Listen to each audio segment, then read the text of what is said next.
gang, it's Wednesday night, Wednesday the 21st of September 2022. A very good evening to you and welcome to tonight's little chat show. We're also on the little Facebook thing this evening. Someone who suggested that now? Dino suggested that. I was chatting to him last night on the Facebook. Actually, talking about chatting to people, I nearly didn't make it tonight. I completely forgot the time and I was downstairs. I come up here, I was set up around about 20 to 7. Started the stream about 7 o'clock. Opened that up and played music and whatever. I went downstairs and I thought I'll have something to eat for dinner, which is not necessarily a good idea because I've seen a picture of myself. Oh dear. Don't know if you've seen it on. Someone sent me a tip already. Thank you, Gary. Good God, Gary's already sent me a tip. Thank you, Gary. That's very kind, isn't it? Thank you, Gary. I've not even started. You might not like the show, Gary. Fancy sending a tip before I've even said anything. You might not like the show. Is it the extra effort that I've gone to putting this jacket on, maybe? Something like that, eh? Let me just turn this on because it's a bit... Now that you sent that little tip, thank you very much, I can now turn the air conditioning on, see? I was waiting to see if I could afford to turn it on. Go, blimey, thank you very much. And Dan as well. Blimey, look. 2 tips already tonight. Oh, I'll put it even cooler then in that case. I'd had it on 21. I'm going to put it down to 19 now. Thank you, Dan. I can now afford to have the cold air on. Oh, you Arnold. Thank you very much, you two, okay? Yes, I nearly didn't make it to... I was downstairs and I thought I'd do something to eat. And I've got those breads. I've got a couple of those breads in a plastic thing. You know, you put them in the oven. And it only takes 10 minutes. So I put the oven on, put the bread in there, and I did some beans. So that's what I've had for dinner tonight. And I've just had that and a bag of crisps. But I've had dinner today. Not that that's a good idea, because today... I was coming out of the swimming pool. Me and my mate go swimming 5 or 6 days a week, usually, okay? We do 60 lengths. I do 60 lengths. He does anything up to 100 lengths. It's not a full-size swimming pool like what you get in a council-run one. It's a bit smaller than that, but that's okay, you know. So I do the 60 lengths and we get out. And for some reason, I look at myself in the... Oh, someone... And Leslie as well! Come on, at least wait for me to do some of the show. Thank you very much. Well, hang on, 6, 7, 8, 9, 10, 11, 12, 13, £14.50 I've earned tonight. Oh, well, I think I'll go then. All right, thanks ever so much. Bye.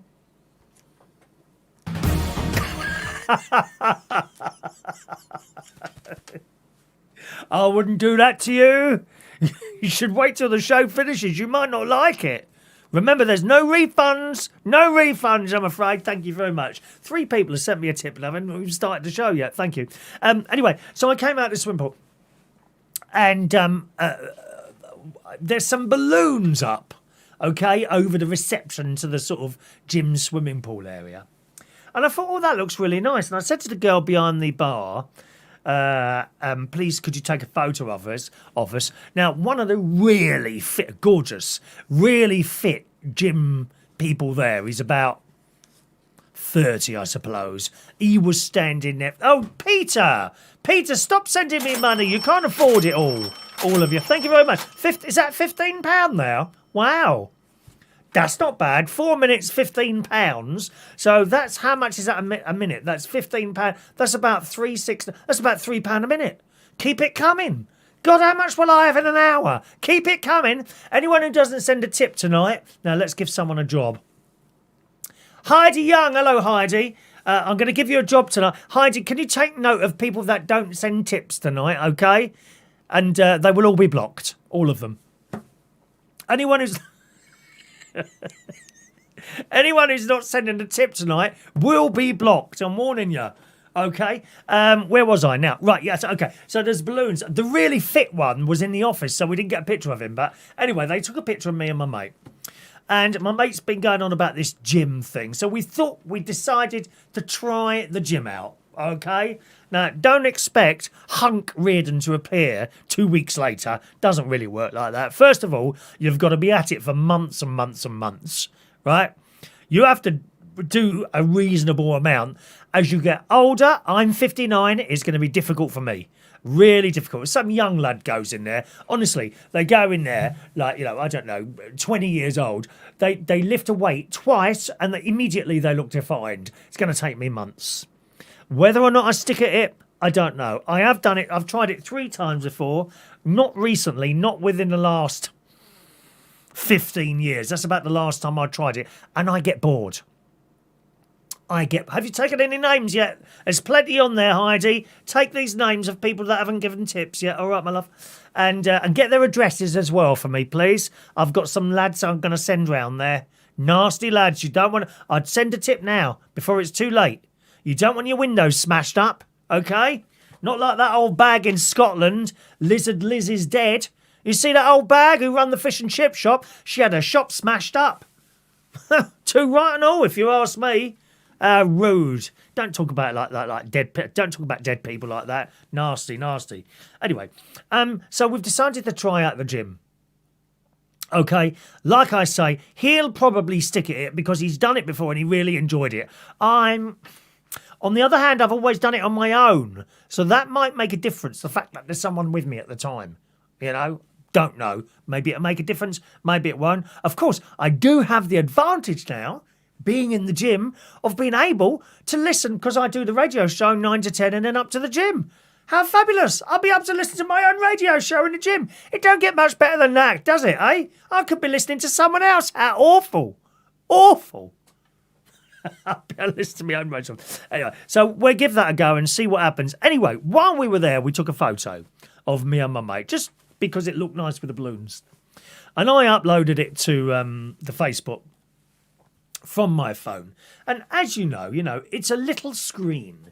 You can't really see the photo on a little screen. You think, oh, it looks quite nice. Anyway, I've come up here tonight getting ready for my show, and I thought I'll just get the advert up there on Facebook. And I looked at the photograph, and there I am in all my fatness. I mean, really, it looks awful. I tell you what it looks like. Evening, Mark. Hello to Brendan. Evening, Brendan there on Facebook. Hello to you. All the messages should come into the same place if I've done this right, because we're on Facebook as well tonight, okay? So I'll come to your messages in a moment or two, my loves. It looks like I've got a blooming football underneath my T-shirt, and I'm not pushing it out. I'm just standing there. So God knows where that bloody weight's come from. And I'm really disappointed with myself that I've let it slip like that. I'm only up about 4 or 5 pounds from what I have been for a long time. I've been hovering around that 13 to 13.3 mark for months now, actually since the end of the pandemic. Right? I gave up bread back in February. Right, and I never really went back on it, except maybe in the last week I've had a bit here and there, admittedly, because we had, of course, the Queen's funeral, and we had a little sort of, little few bits and pieces to eat while we were celebrating. Who's this now? Another one? Who's sent this now? Someone's just sent another blooming tip. Christ, you're all... Have you all just had your benefits paid out or something? Hang on, I must thank the person who sent it, because I don't know at the moment who sent it. It just flashed up. Paul Adamson, thank you, Paul. Keep entertaining us, please. Listen, mate, thank you very much for the tip. Or anyone who sends a tip, it's very, very greatly appreciated. It really is. But you don't have to. Do you know what I mean? Thank you very much. It's nice. It's really nice to sit here, couple of quid here, couple of quid there. It makes you feel good. It's not really about the money coming in. It's about... Thank you very much is a little bit of money. A little bit like when you pay like a waiter or something like that, I mean, obviously you don't give them 50 quid, do you? Unless you're really filthy. Hang on a minute. What's happened to these slippers? I thought they'd broken then. I'm going to take them off. You don't give a waiter 50 quid or something like that. Usually £5, £10, or if it's a really posh place, 20 quid. And I do the same. Thank you very much. You've given me great service today. So I do appreciate you sending me those tips. Thank you very much, my darlings, all right? Right. Where were we? Yeah, in the picture, it looks like I've got a blooming ball underneath my T-shirt. Is that bad? And I'm shocked. I'd already noticed that, do you know back fat? Back fat, not arse, back. Where you get like those 2 lines that go down there when you've put on too much weight. I've got that as well now. And I'm really disappointed with myself. I know how to get out of it. Stop eating crap, basically. Stop eating crap. That's how I did it last time. Easier said than done, you know. But my niece always says, you know, you have one treat day, just one treat day, which would be Friday, because that's when lovely Maureen does me sandwiches and brings them into the pub. But I've had a bit of bread this week. We've had a few cakes this week. We've had crisps. You know what I mean? I'm not saying that all this weight's come on in that week, but it's piled on in the last 5 weeks, an extra 4 or 5 pounds. So now I'm like 13 stone 7. And for ages I was like 13 stone 2, 13 stone 3. And I know where I've gone wrong there. I do know where I've gone wrong there. So fingers crossed. And the gym will help as well. Because, you know, these bits here, they're sagging. Oh, it's awful. And, you know, the funny thing is, in the world of straightness, shall we say, no one really mentions it. You know, I see great big fat people twice my size in the swimming pool, and you don't mention it. You don't look at it. You don't mention it. You actually don't think to yourself, oh, aren't they fat? I don't really. I just see people for people. In the gay world, it's very different. I'm telling you now. Oh, she's put some weight on. Oh, when's it due? Oh, you're looking for McDonald's. It's all a bit like that, to be honest, in the gay world, and it's unpleasant.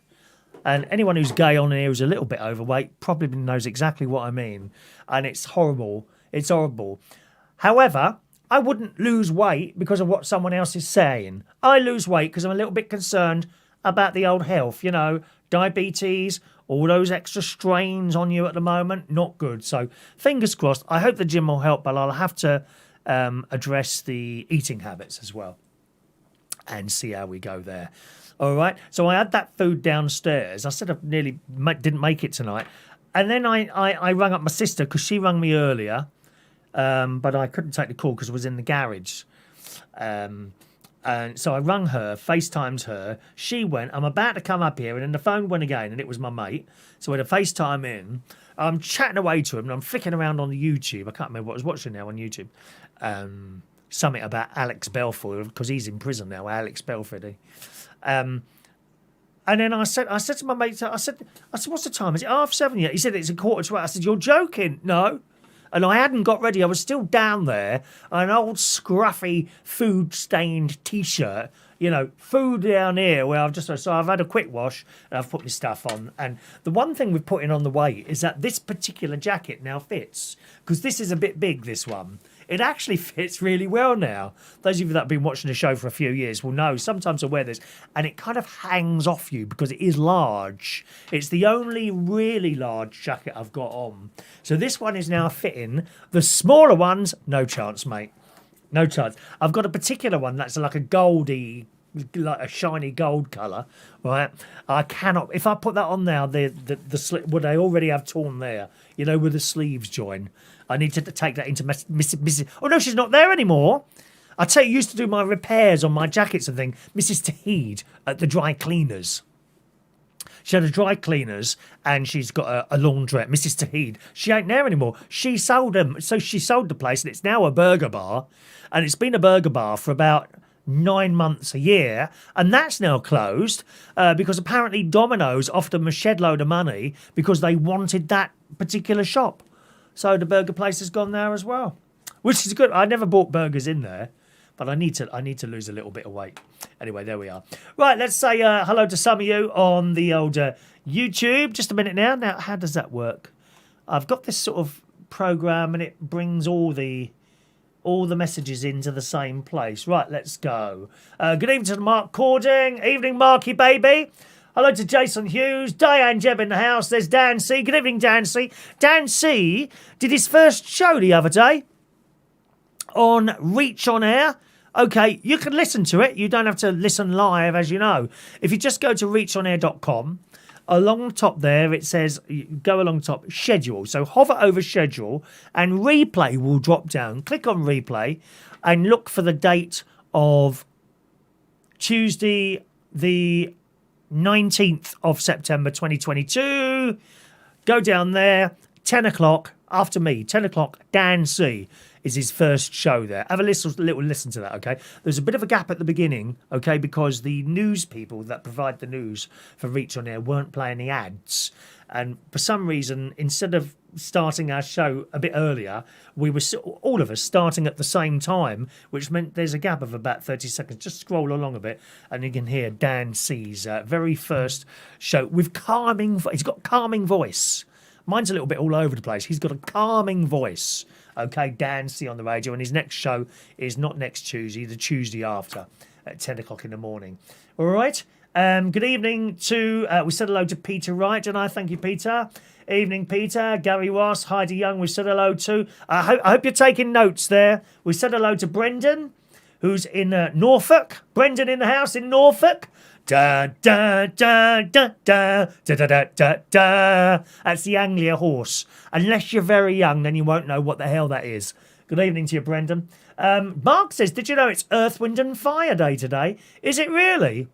Fall in love, Saturday, September last. I tell you what, Mark, if you're with us tomorrow morning, remind me that. And I'll play that. I don't think I've played that. I always think to myself, when it comes to September, I must keep playing Earth, Wind and Fire September, and I never do. And I don't think I have yet. And it's already the 21st. Yeah. Oh, God. And only another 10 days of September. And it just gets faster and faster and faster. Life. It does, doesn't it? Scrolling down there. Here we go. Did you see all the crazy stuff she had in she had in the shop window? Said fish shop owner, mad as a box of frogs. Yeah, off her head. What a stupid woman. She's destroyed her business. She can never work in that shop again, can she? People just go and smash it up. Awful woman. That's mad. Dan says, is it old age spread? Well, yeah, probably. It probably is old age spread. That's the thing about it. But it's right at the front. In actual fact, you don't need to do gym. What you need to do is stop bloody well eating. That's what it is.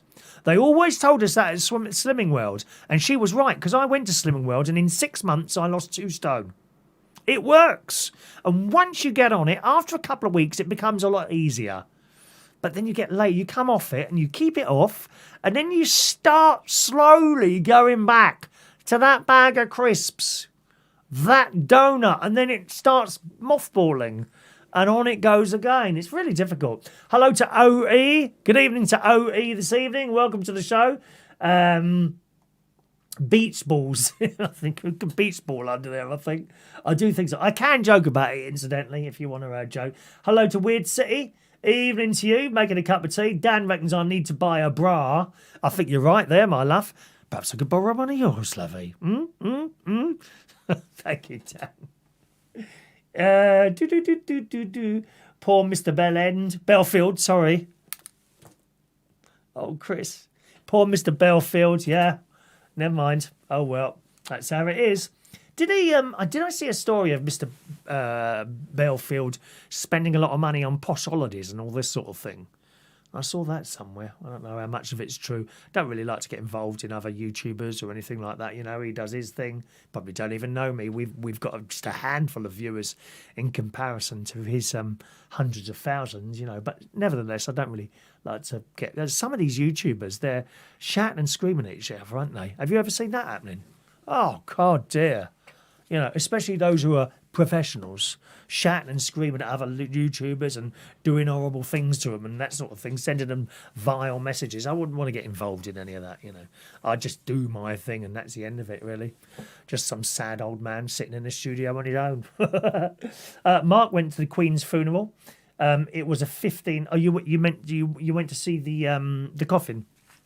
Of course, he went to the Queen's funeral. It was a long 15-hour wait, but worth it. Got some brilliant pictures. Oh, did you go... Sorry, Mark. Did you go to the funeral or the queue or both or just one of them? Which was it? I think you went to the funeral. You waited 15 hours and he got some lovely pictures there. Thank you, Mark. Yes, very moving. Actually, I'm very proud of my nephew, Jimmy, the younger nephew. You know, he's got a little boy called Frank. He went down.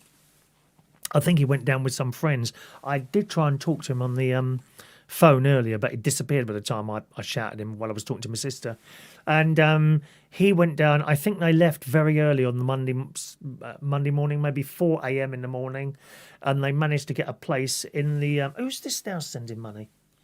Wow, I can't believe how many tips I've had tonight.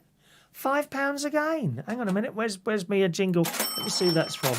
I don't always get the name up coming up in front of me. Dan Cope. Dan, that's a tenner, love. You can't afford these monies, dear. I'll just put that up there in case anyone else wants to say something. That's where people are sending it to there. Now, can I just tell you, on the subject of tips, I don't ask for tips. It's there if you want it, okay? It's there if you want it. If you send it on PayPal, you type that into your address bar. Don't type that into PayPal. Type that into your address bar. Address a breast. I'm obsessed with breasts tonight. I'm not even straight. Oh, dear. Actually, I saw on another subject. I jumped from subject to subject. When I was watching the YouTube earlier, this video come up, music video, and it something about. I can't really say the word. I think it's a little bit over the line if I say the word. It's another word for cats. Okay, it's another word for cats. And anyway, there's a picture of these boys. There's about 5 or 6 of them, and they're all in swimming trunks. And there's also some really beautiful girls in there. And basically, it's a load of gay boys telling the girls they don't know what they're doing. And these boys start doing twerking and you know, dodgy movements and laying there provocatively. It's quite funny, actually, the way they've done that. Basically, the gay boys are teaching the girls, no, you're doing it all wrong. This is how you do it. It's very good. Very, very good indeed. I don't know if you've seen that. I'm just trying to think what it was called. If you want to know, you can watch it. There's no rudeness in it at all. Where would that be on my history? That'd be on my history, wouldn't it? Hang on. Get a pen and I'll give you the title of it.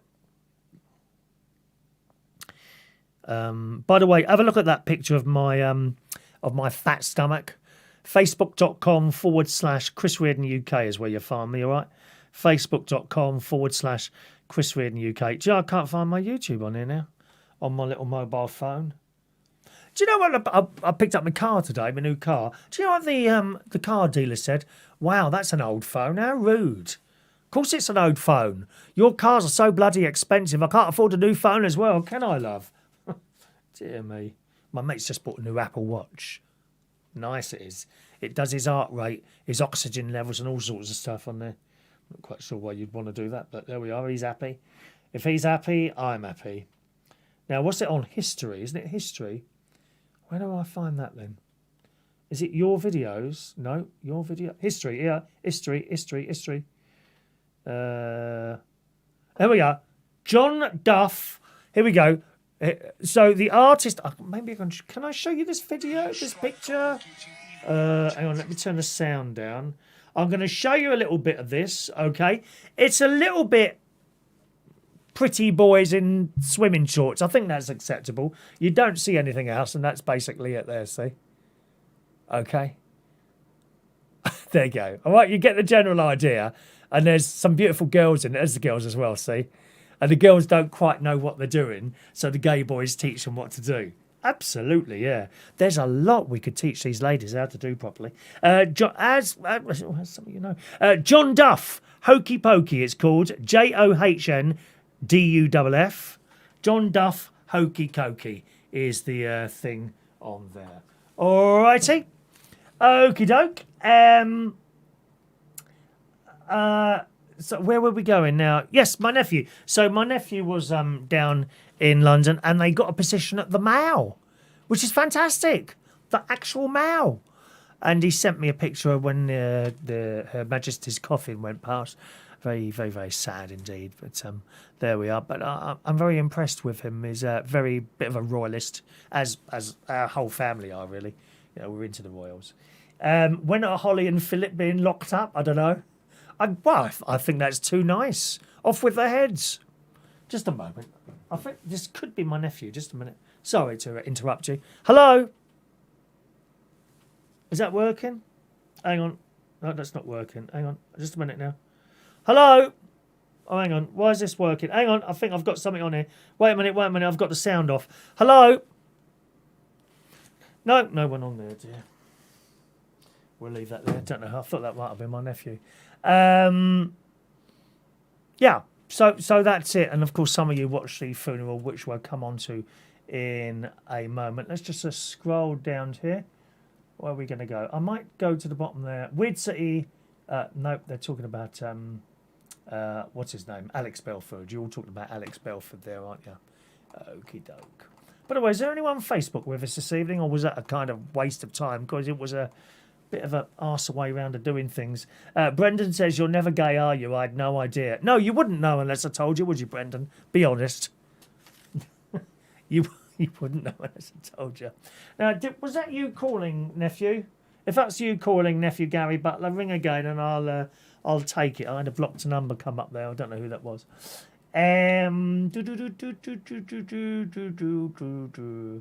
Gary says he thought it was above the law. He even had it in for Priti Patel. Now, you see, I know you probably don't like her. She wasn't popular. I quite liked Priti Patel because she's strong. I like a strong character, from all walks of life. Doesn't matter what side of the colour you're on. Doesn't matter what colour you are. When I say colour, I didn't mean her as an Asian. I meant red or blue. Doesn't matter to me. Doesn't matter what part you're in. If you're a strong character, I quite like you. Dare I tell you, I take great amusement in Diane Abbott. I'd very happily meet her for a cup of tea and a laugh because I think she'd be an absolute scream. I really do. I like big characters. Big characters. Who's that other one? He was on Big Brother, and he pretended he was a cat. That's a character as well, isn't it? Let's have a look there. Dan Cope, loads of people here. Thank you, Dan. Hello to Dee Brown in Montreal, in Canada. Hello to you. Welcome to our show there. Gary Ross liked her as well. There you go, you see. I did actually quite like Priti Patel. I think there were some things she was doing. I thought, I'm not sure about that. But overall, strong character. Strong character. I did like her there, like that. All right. George Galloway. Thank you, Gary. George Galloway is another one I quite like. Great respect for Theresa May for queuing up. You're talking about these queues and that. To see Her Majesty in her coffin. And Theresa May, it looked like Theresa May queued up. She seemed to be in the queue. And David Beckham, of course. He looks... I've never really been a fan of David Beckham. By that, I don't mean I dislike him, because I don't. I don't dislike him. Not just not much of a fan, really. But I have to say, he knows what to wear, doesn't he? With that cap on and all that business. It does look good on him there. Alrighty, let's just read some of your text messages this evening. Hello to Paul Ashford in Liverpool at the moment. Not Paul Ashford. Paul in Ashford, but in Liverpool at the moment. That's better, isn't it, Paul? Sorry, Paul. Apologies to you. Hello to George Bond. Evening to George. Ray Reynolds in the house this evening. Good evening to you, Ray. Hello to John Parrish. Evening, John. He was just about to tip me £10. Then I saw two other people beat me to it, so I thought, never mind. Now I know you're lying, John. You will never tip me £10, dear. Maximum 2. Absolute maximum 2, which I think you've done once. Correct me if I'm wrong. Usually it's £1. And that's only because the lowest amount you can give is £1, isn't it? Thank you, John. How's your wife? I do say hello to Sherry for us. All right. Maureen's there. Good evening to Maureen. Maureen's in the house. She says, great conversation you had with Vera on your Sunday midnight show. Yes, of course, we do a phone-in at the moment. Now, I only booked 4 shows in, okay? I only booked 4 shows in. We've done 2 of them already. And if you want to listen to that, that's not on YouTube, although I do put up a recording of the show afterwards onto YouTube, so usually sometime Monday morning, okay? But if you want to join us on that one, you can call in it's only on Sunday nights, okay, for an hour between midnight and 1 o'clock. So that's Sunday night into Monday morning, okay? Sunday night into Monday morning, midnight till 1 o'clock is our midnight phone-in. That's at reachonair.com. Listen on reachonair.com on a computer, or of course, if you've got a smart speaker, if you've got an Amazon speaker, all you do is say, Amazon, play radio station, reach on air, and that will play, it should play for you. Okay, Google, whatever you do to those little... I don't know anyone with a Google speaker. Do you? People must have them. I haven't come across anyone with one of the Google speakers. It just shows you, if you're first in, you get the customers first, and that's it. Now, why isn't that chucking out cold air at the moment? Perhaps it is already 18 degrees in here, maybe, is it? I think it's just because I've got this jacket on. My feet are a little bit cold. Yeah, it must be 18 degrees in there. Thank you. There's Vera. Good evening to Vera from Vera's Choice in the morning. Hi, Vera. Hi, Vera. She says, PMSL Bellend. Yeah, it's Belfield. I do apologise. It was a slip of the tongue. Not done purposely. Not done purposely. Good evening to our lovely Fran Green. Good evening to Fran.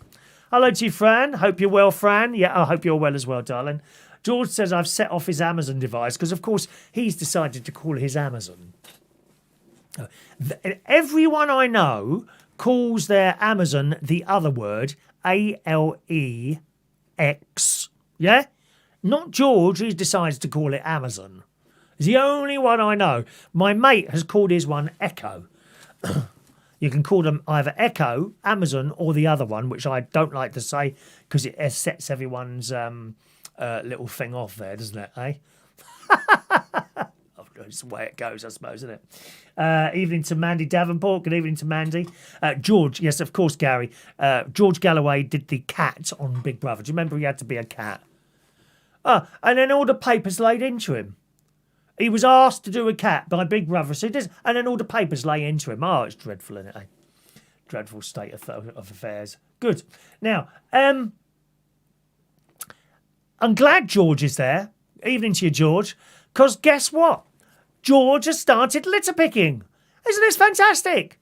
Little George has started doing litter picking and has sent in some little a couple of little photos of stuff that he's been litter picking. Have you got an actual litter picker, George? I think, do you actually do this? Yeah, he's done a couple of bags of rubbish, the same as I do. I usually do anywhere between 3 and 6 bags a week of rubbish. I just go out round here. I've got a litter picker. I'm registered with the council now, and I just go out in the spare time, and I enjoy it. I enjoy it, and I feel that I've achieved something. You know, when you've picked up a couple of bags of litter and you've dropped them somewhere for the council to pick up, you send the council a message. I don't know if that's what you do, George. Perhaps you're registered with the council where you live. I can't remember where you live now. Registered with the council you live in, and they may well send you some special bags and a litter picker. You might get gloves, you might get a jacket. We could have all these things. I already had some gloves. No, I already had a fluorescent top thing, and I already had a litter picker, so I didn't take those. I said, no, give them to someone else. But they do send me bags. They send me big box of plastic bags, which actually lasts about 1.5 to 2 years. I just ordered some more the other week, and then someone just brings them down and leaves them outside the door. Special bags, you know, that the council know a volunteer has used to pick up rubbish. Because you know what some of these scabs would do, don't you? You know, they'd get the bags and start leaving their own blooming litter out in it. Someone said that to me. Oh, I bet you use that for your own litter. No, I don't use it for my own litter. Don't judge me by yourself, mate. Rude, innit? Rude, that's what it is, dear. Anyway, well done to you, George. I do enjoy doing litter picking. Have you found any of the gas bottles which appear now to have been getting dropped? I'll show you. I've got a little picture. Oh, incidentally, I managed to get my box working. See this little box here? Oh, hang on. Oh, no, the back's come off it. Oh, Chris, why did you pick that up? Oh, it's easy. Hang on. Oh, there we are. It's as easy as that, is it? See, this is the box where I can change my pictures. So, for example, we can go to another camera there. Oh, blimey, hang on. I know I've showed you this before, but we have new people joining us. This is a little box. My brother-in-law built me this. My brother-in-law and sister, I think it was last Christmas or the one before. And I just push one of these buttons in front of me there, and we can change cameras and stuff, yeah? So it's over there, that one. Or that one over there. Yeah. And then I've got like I could have call in now if I've got phones, and I've got a little phone thing on there. What else have we got here? We got the videos, right? So the videos, that's on there. That's what I start with, and we've got a black screen there. Push that, the screen goes all black. It's clever, isn't it? Good they are. Not cheap now. These have really shot up in price, these. You know, so I'm very grateful. And I've got a very smaller version of that up at the Luxury Waterside Media Centre. We haven't actually done a video show up there for ages now, because I tend to come back now on the Wednesday night instead of the Thursday, just to get myself in a little bit earlier, you know. Anyway, talking about these gas bottles, George, you may find the little silver ones very bad. Don't ever start sniffing gas. Very, very bad. And people die. Got a story of that coming up in a moment. But yes, have you ever found any of these really big gas bottles at all, George? Except, where's that gone? It was there earlier. Pizza, George's rubbish, midnight phone-in. Where's that gone then? I had a picture up there somewhere. Hang on a minute. Let me see if I can... Oh. Well, that's odd. Let's see if I can do it again. Let's put it back on there if I can. Image. You see, you know when I say to you I can't put a picture straight up here, I can actually, but it's such an arse way around that you have to do it. It just takes so much time to do it. Oh, well, that's strange. I thought I left a picture of the gas bottle on here to show you earlier. And it's not there now. I don't think it's there. Is it there? No, it's not there. Oh, hang on. Maybe it's in downloads, is it? Oh, there it is. Look. Yeah, let's just bring that in there. And that goes there like that. Right, okay. There we are. That here. Yeah, you found any of these, George? Yeah, look, gas bottles. Now, this is the large version, which I mentioned to you the other week. I know some of you have seen this already. This is the large version of those little silver ones that all the blooming kids around here start sniffing. You know, very dangerous. Just wondered if you found any of those, George. Because there's a story here in the Metro. More people who lose laughing gas are now ending up with spinal injuries and nerve damage, doctors have warned. You know, so if you see anyone doing this, or maybe you've got kids yourself and you're a little bit sus what they're up to at night, you tell them they can end up with not being able to walk. Sniffing this blooming gas. Experts are worried the rising number of patients coming to them with severe side effects after taking nitrous oxide. Medics used to seeing people with tingling and numbness in their legs or difficulty walking due to this gas. Consultant neurologist at Bart's NHS Trust has said. Now, I'm sure, you know, if we had like hundreds of people watching this programme, which I don't think will ever happen, but you never know. If we had hundreds of people watching it, it's bound to be one or two people who sniff this blooming gas and would say to you, oh yeah, but that's never happened to me. It's like these smokers. Now and again, you'll come across a smoker or two who's been smoking for 50, 60, 70 years or more and say, well, I haven't got cancer and I haven't had a heart attack. Well, believe me, you're the lucky one. You just have luck on your side. There's always going to be people like that, okay? Just bear in mind. Some people, it says here, it carries on, Dr. Noyce is concerned that he's working on a national guidance for other medical professions to use across the country. Liam, who's 33 years old and is sniffing this stuff. Oh, come on. It's not like you're a little boy anymore, is it? This lad Liam, 33 from Essex, has described how drastically his life was impacted when he became addicted to laughing gas, also known as NOS or balloons. Oh, I didn't know it was known as balloons. He said, I was addicted to them. They were sold at £5 a balloon. That's the little silver ones. Okay, the little silver ones. That one I showed you a moment ago would have obviously been more dearer than that. I don't know how much they are. I was running around playing football, but my legs were just weak, but I didn't realise it was the balloons. I had pins and needles in my hands and tingling. I used to feel ill and sick. I had days where I couldn't eat, and it felt like you were bloated with gas. Since I've stopped using it, I've noticed a big increase in my energy and mood. Well, I'm not surprised. Your lungs are designed to take in oxygen, not blooming nitrous oxide gas. I mean, it's all right if the people in the medical hospitals and people like that, does it put you to sleep? Is it the, anaesthetic? Is that the same stuff? I don't know. We're not medics, are we? But if you was in a hospital, bear in mind that all drugs, all gas, all operations have a little bit of a risk in there, but a much less risk in a hospital, given this laughing gas for whatever they use it for. I believe it might be for pain, actually, to numb pain, perhaps. Not sure of that, don't quote me on that. But if they're doing it, it's going to be a lot safer than you buying something and then going over the park with your mates. And, it's not good, is it? Eh?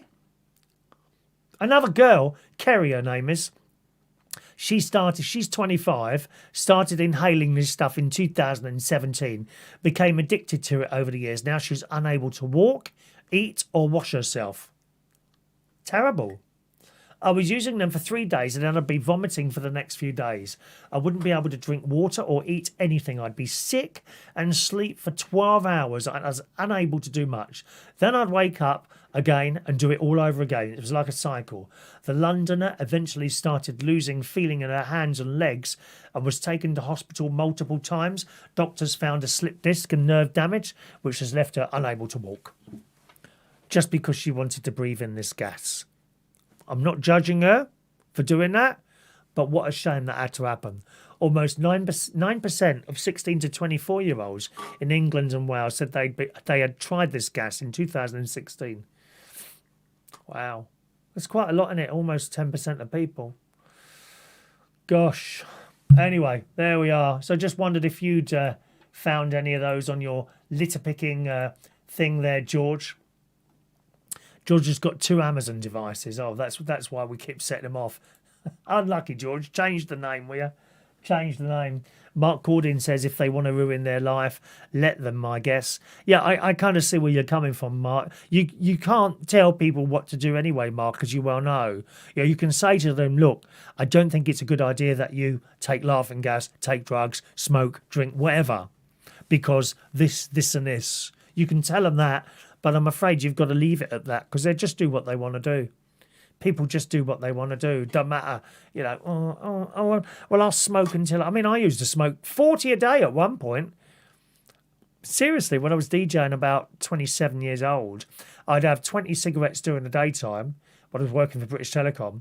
And I'd almost have 20 in the 4 hours that I was DJing, just one after the other. I gave up when I was 27.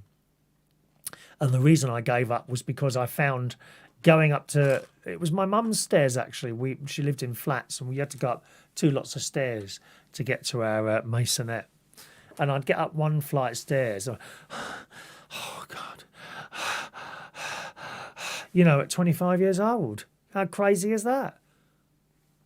Anyway, that's how it is. Hello to... let's just scroll up a bit. Oh, sorry there. Let's just come back to your messages. Hello to Liam Manning. Good evening, Liam. Welcome to the show, Liam. Nice to see you there this evening. Angela Waters is there. She's in Melbourne, Australia. Good evening, Angela. Welcome along to the show, darling. Gary Ross says, what a waste of life sniffing that stuff. Yeah, you could say that, but then again, so is smoking. I don't know at what point, if you stop breathing this gas stuff in, how long does it take, or don't you go back to normal? Is it like... I would imagine it's quite a quick thing to go back to normal. But you see, if you've done damage that's irrecoverable, like certain parts of your body, if they get damaged, they don't recover. Am I right in thinking the kidneys are something like that? The liver, I think, can recover from stuff. The brain can't. Once that's damaged, that's it, isn't it? I think the brain, the kidneys... certain things, once they've been damaged in a certain way, never recover. You might stop them getting any worse, right? but they don't recover. It's like I've got my kidneys are a little bit damaged because I had something which I didn't get, wasn't stuck in air or something. I had something wrong with me, and I didn't get on top of it quick enough. So in that time, my the kidneys got a bit damaged. But then when I went to get this stuff sorted out, and I have to take pills each day now, and my kidneys are kind of... So if your kidneys are there, mine are probably here. They were going like that. And you go to the doctor and he puts you on these pills, and they're kind of there, right? But they won't go back up to there. You've got to stop them getting any worse. So that's just how it is. I don't know if that's the case with the gas. Once they stop taking it, do they immediately get better? Don't know. Hello to Bill in Scotland. Good evening to you. Hello to David in Hemel. He's got a Google smart speaker. It's more intelligent than the Amazon ones. Oh, right. You're the first person I know with one of those Google speakers, Dave. Are they cheaper? Are they cheaper at all? Dan says, problem is those gas silversins are illegal. I think they've got to take action. I don't know how you can, really. They're obviously buying this stuff perfectly legally, I think. Let's have a look. Buy nitrous oxide.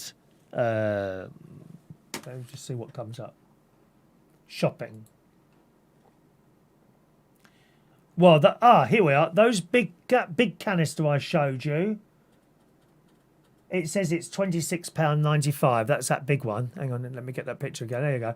One of those is £26.95 from ukfastgas.com. The little ones, not illegal. No, they're called cream chargers. What is that then? Is it something to do with those tubes of cream, the whipped cream or whatever it is in a but they've already got stuff in, haven't they? You can, so that must be, I don't know what it is, but you can get cream chargers, 4 boxes of 24. Wow. So it's 24, 48, 89, nearly 100 of those cream chargers, the little silver ones, £32. It's not enough, is it? It's not a lot of money. It's not a lot of money at all. That's why they're all doing it, because it's cheap. £32 for nearly 100 of those little silver gas bottles. How crazy is that? It's too easy to get it. Too easy to get it there. Peter Wright says tea break for George. We don't do tea breaks anymore. Don't do them anymore, I'm afraid. No, it was getting a bit cruel. And you should realise that, Peter, because everyone was giving you tea breaks, weren't they? I thought about it. This is going back here 3 years now, aren't we? When we did the tea breaks, and you could send in a £5 and break someone for give someone a tea break for 5 minutes. But I kind of realised it was all, they'd choose someone and start attacking them, and it became less fun for that person. That's why I stopped doing those. Dan C is addicted to my show. Oh, well, that won't do anything bad to your health, Dan, unless, of course, you start snacking on unless you start snacking on Pringles. Very bad. Which brings us nicely round to another subject. You see, we sling in and out of subjects like anything, don't we? Pringles. Barbecue Pringles. When's the last time you had some of those, eh? Well, some weeks ago, I was in Aldi. And I spotted Aldi barbecue things that look like Pringles but aren't really. And I thought, well, I'll try some of those because they were dirt cheap. The Pringles were a bit dear now, £2 for a blooming canister of those, aren't they? Anyway, so I bought these Aldi Pringles, and this was up in Lincolnshire. And one night I went back to the Luxury Waterside Media Centre in Lincolnshire. I went back one night and I thought, I'll have some of those now. And I opened the thing. I was mortally disappointed there. There was no taste. I thought, these don't taste enough like barbecue. You know what I mean? They were a bit lacking tasting. I thought maybe that's because that's the Aldi ones and not the Pringle ones. So I left them. I think I gave them to the birds. They were grateful in the end to eat my Pringles. Now, that's not wasting food. That's feeding other creatures. That's perfectly acceptable. Long as it doesn't go in a bin, I don't mind what you do with this food if you give it to another creature or two. This week, I was in the co-op just down the road here. And I'm walking around just getting a few bits and pieces, blueberries, apples. And there they were. Barbecue Pringles. £2. This was just before Her Majesty's funeral. And I thought, I'll get those. We'll nibble those while we're watching the funeral. Anyway, so I bought a box of these Pringles. But, well, if they're £2, they must be nice.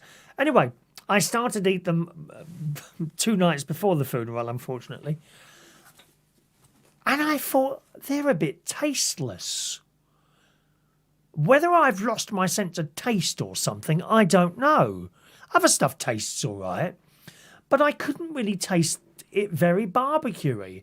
And I remember having barbecue Pringles, and they were very, very strong taste of barbecue, you know?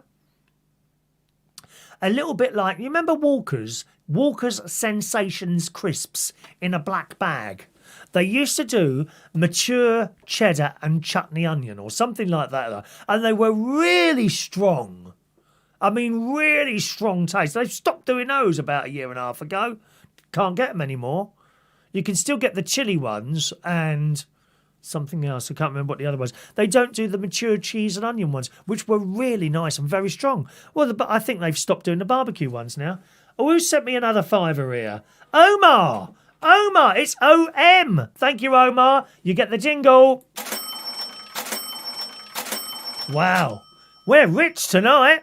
Rich. Thank you, everyone.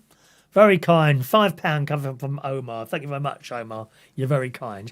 Anyway, back to the crisps. Very important. So I don't know if I've lost a bit of sense of taste or something, but they just didn't taste barbecue-y. Has anyone else eat barbecue Pringles? Could tell me that. Have they got more bland, perhaps? Maybe, because there always seems to be always a shortage at the moment. I went in the co-op the other day. There was no bread. I got to the till. I hadn't bought bread. I don't know why she said it to me, but I put through my apples and bits and pieces. Sorry, we've got no bread today. Oh, haven't you? No, they haven't. The bloke hasn't delivered it. And I keep finding something missing in the supermarkets these days. Have you noticed that? There seems to be things missing in there all the time. Aldi, for a while, they didn't have the gravy powder I buy. Nothing in there. Odd, isn't it? I think at some point we were running low on, was it baked beans or something like that as well? Anyway, that's the Pringles, and I do wonder, have any of you tried the barbecue Pringles? You may think they said, no, they taste all right to me. Then please let me know. Send us a message. Let us know. Don't forget, we've got the text number as well, okay? 07451 287 337 is the text number, just up there in the top left-hand corner. John Parrish says, I knew a DJ who took loads of drugs to stay awake all-night gigs for years. Yeah, that's a very... that's a slippery path, that is. He may be able to do it for a while, but I have seen that. So many people destroy their DJing, singing, entertainment-type careers while going on drugs. Unless they're a big star and they've got all these people looking after them. I mean, you know some big stars. I'm not going to mention any names because they might be watching. We might have a big star watching this programme. Who knows? Elton John could be watching this. Barry Manilow could be watching this. Shirley Bassey could be watching this. You know, so no names. But some of these big stars, they got people around them, you know. And you know the ones when you see them on the telly, right? And they're completely smashed out their heads on drugs. But they've got all these people around them making sure that they don't go, that if they're in trouble, they pull them away. Now, if you're just a DJ in a little club, I say a little club or a big club, you're on your own, mate. And when you muck up, that's it. You're gone. I've seen a lot of careers destroyed like that. What's George has got the Echo Dot connected to his Ring doorbell. Then I have my Amazon show for my music and stuff like that. Thank you, George. Someone sent a text finishing 890. Can you send your name as well and where you are? Because I don't know who you are. Send your name there because you're not in the cinema. You've only got to do that once, and I'll put your name in there, and I'll always know it's you, whoever you are, all right? What flavour did you get? Yeah, like I was saying, the barbecue ones. Barbecue, pretty tasteless, I'm afraid. Pretty tasteless. Vera says, barbecue Pringles still taste the same to me. My sense of taste is very sharp. Well, mine is too. Maybe, I mean, certainly I put a lot of chilli and garlic in some stuff that I cook when I do the cooking from scratch, but I couldn't really taste the barbecue much at all. But that's not the only thing I've noticed has changed taste. It's coming up in a moment. Maureen says part 2 of All Creatures Great and Small tomorrow night, 9 o'clock, Channel 5. Remember, that started last week. I have now seen the first episode. I watched it. Actually, I watched it after Her Majesty's funeral. I was just so sad after all that funeral business, and I thought, I haven't watched All Creatures Great and Small. It was about 11 o'clock at night, and I watched that before I went to bed, and it lifted me up a little bit. That's a feel-good programme. If you ever feel down, right, go on the Channel 5 player. I think it's called My 5 or All 5, something like that. Look for All Creatures Great and Small if you've never seen it. There's 3 series now. 2 full series, 1 and 2, with Christmas specials. And series 3, there's only 1 episode up there at the moment. And the next episode will be tomorrow. I've already watched the first episode. It's great, isn't it, Maureen? There's a wedding in it. There's a wedding in the first episode. That's all I'm saying. All I'm saying. Don't want to give it all away. What flavour did... Oh, hang on. No, we've done that one, haven't we? Where were we? Vera, George. I've read George's one there. Good. Who sent it? Blimey, who sent this? Oh, that's a big tip. Do you want me to read how much you've just sent there? Gosh. Wow. Wow. I've never had a tip like that. Hang on a minute. Let me see if I can get your name up there. I want to read your name out. Brendan, thank you very much. Gosh. Well, you've shocked me. I've only ever had one tip bigger than that. Thank you very, very much, Brendan. It's very kind. Do you want me to read out how much that was or not? Just put a message in, and I'm very happy to read out how much that is, or you might want to keep that private. I don't know. Blimey, I am shocked. Thank you very much. Very, very kind. Very, very kind indeed. All right. Wow. Hello to Veclith Leon, is it? In Belgium. Greetings. Welcome to you, sir. First time on the show, Belgium. Belgium's a place I've never been.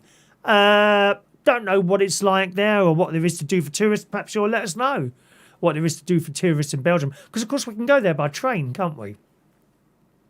As you know, I'm very much looking forward to going to Euro Disney on the train in just a couple of weeks' time now. I'm taking my niece there and her family.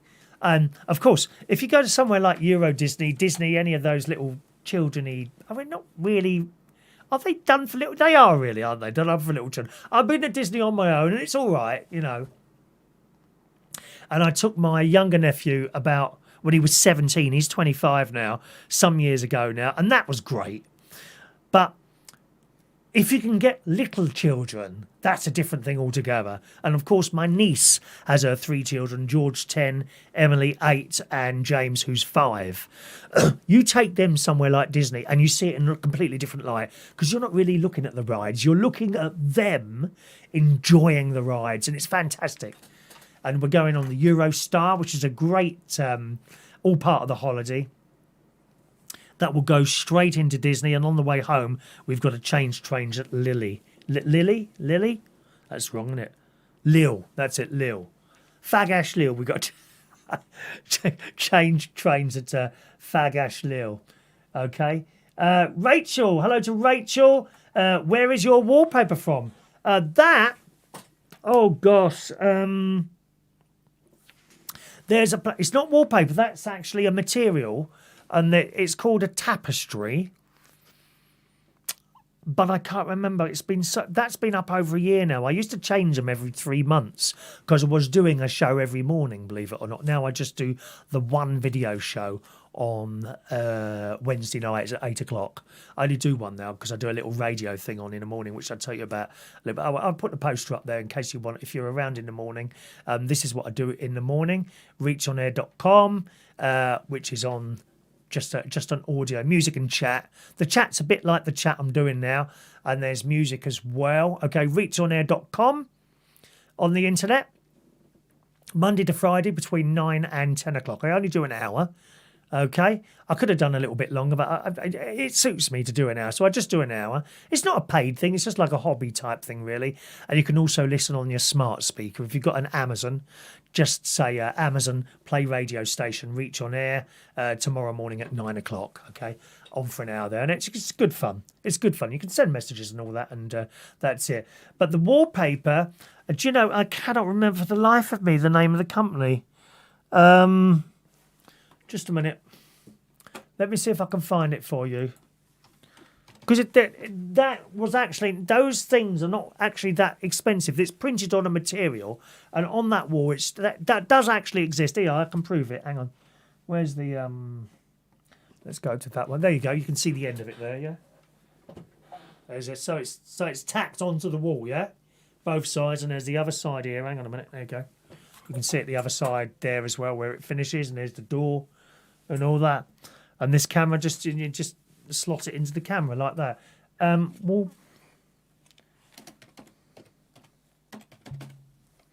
Wall tapestry. Let's see if I can find it.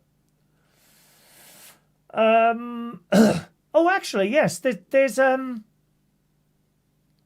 Light. I didn't know Light in the Box do it. There's a company called Light in the Box. They do some. Now, presumably they're in the UK, right? Yeah, Light. Let me just check it for you. Lightinthebox.com. They do them. Now, mine came from China. Okay, I've got quite a few of them now. Even a couple yet that I haven't used yet. Okay, mine come from China, but also a company called Light in the Box does them. Now, 250 by 180, I think, is the size of that one. 230 by 180 centimetres. And they are £12. Oh, no, it's a brick one, £12. It's all different ones. So go on lightinthebox.com and type in tapestry. Let's see if that brings it up. Yes, tapestry. There's all different ones. There's one for £10. They're not expensive, really not expensive at all. Who was that asking? I think it was Rachel. Rachel Smith. They're not expensive, all right? So lightinthebox.com. Have a look in there, type in tapestry, my darling. Okay. Let's just scroll up a bit here. 1 second. Bum bum bum. Vectethlion? Is that how you say that? He reckons one balloon of that gas lasts about 5 to 10 minutes. Oh, not long then. If abused, it can lead to permanent brain damage and reduced oxygen in the blood. Yeah, it's not good, is it, this stuff? Mind you, even that vaping stuff, I don't believe that's very good for you. I think in future years, maybe 10 years' time, we're going to see people having some sort of other condition from those vaping things that they don't really know about yet, you know. Terrible. Yeah, Luxury Waterside Media Centre, Heidi, where Heidi also has a property, don't you, Heidi? Yes. Very, very exclusive, very expensive. Just a bit rusty, that's all. Well, mine is anyway, yours ain't. Heidi, innit, eh? By the way, Heidi, I don't know. I don't think you've ever come round to my caravan. I got rid of the fake grass on top of the wood. I found it was making the wood rotten. It just never dried out. So we removed that. My brother-in-law came round and we all got it. And he took it actually and set it up somewhere, I think, on a bit of pavement on his. The trouble is that stuff, the wood never dries out. Now, you could argue, but now the water is hitting the wood straight away, which of course it is. But as soon as the sun comes out, it dries so quickly now. So that was a good thing to do there. Dan says his other ass says I could have lost, it could be COVID. Is that why I've lost my my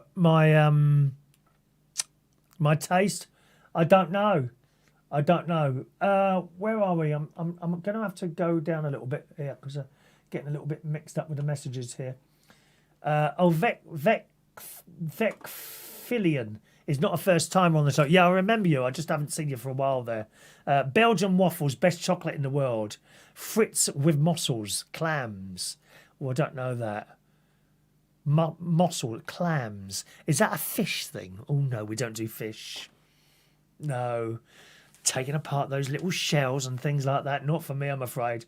Thank you, Brendan. Okay, we'll keep that between me and you. Thank you very much. Jackie Can will want one. Oh, you Jackie's friend? Oh, we love Jackie Can. No, don't tell her. Listen. Don't tell her I told you this. She's on a lot more money than me, my love. Okay, don't tell her. Don't tell her. I'm grateful for like a quid to come through, let alone what you've sent me. Thank you very much. Very kind indeed. I should visit Antwerp, centre of the world for diamonds. Actually, I've got no jewellery, or very little jewellery. I've got this watch that I want to have fixed. It is a Seiko watch, you see. Okay, it doesn't go anymore.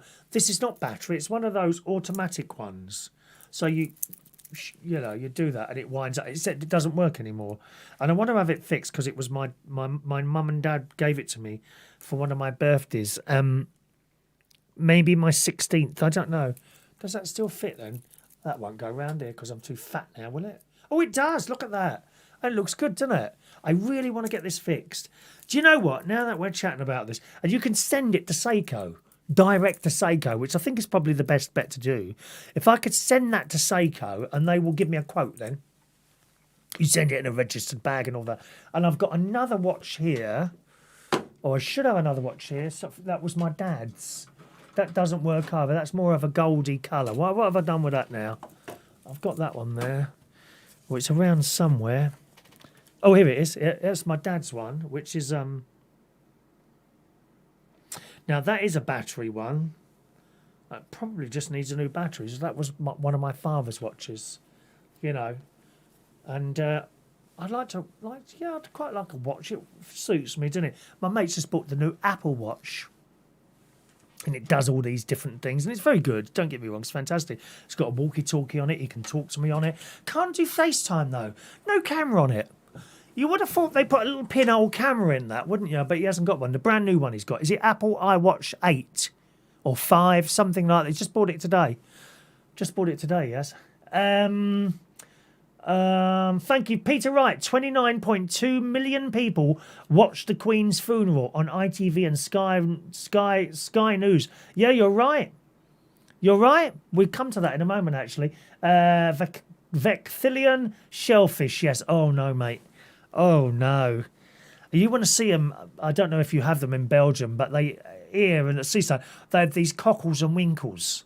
Right, they're tiny little things. And then they're picking them out with a toothpick. Oh, it's vile. I'm vegetarian myself. But even like things, like prawns. They get these prawns. Mind you say, have you seen the prawns in Australia?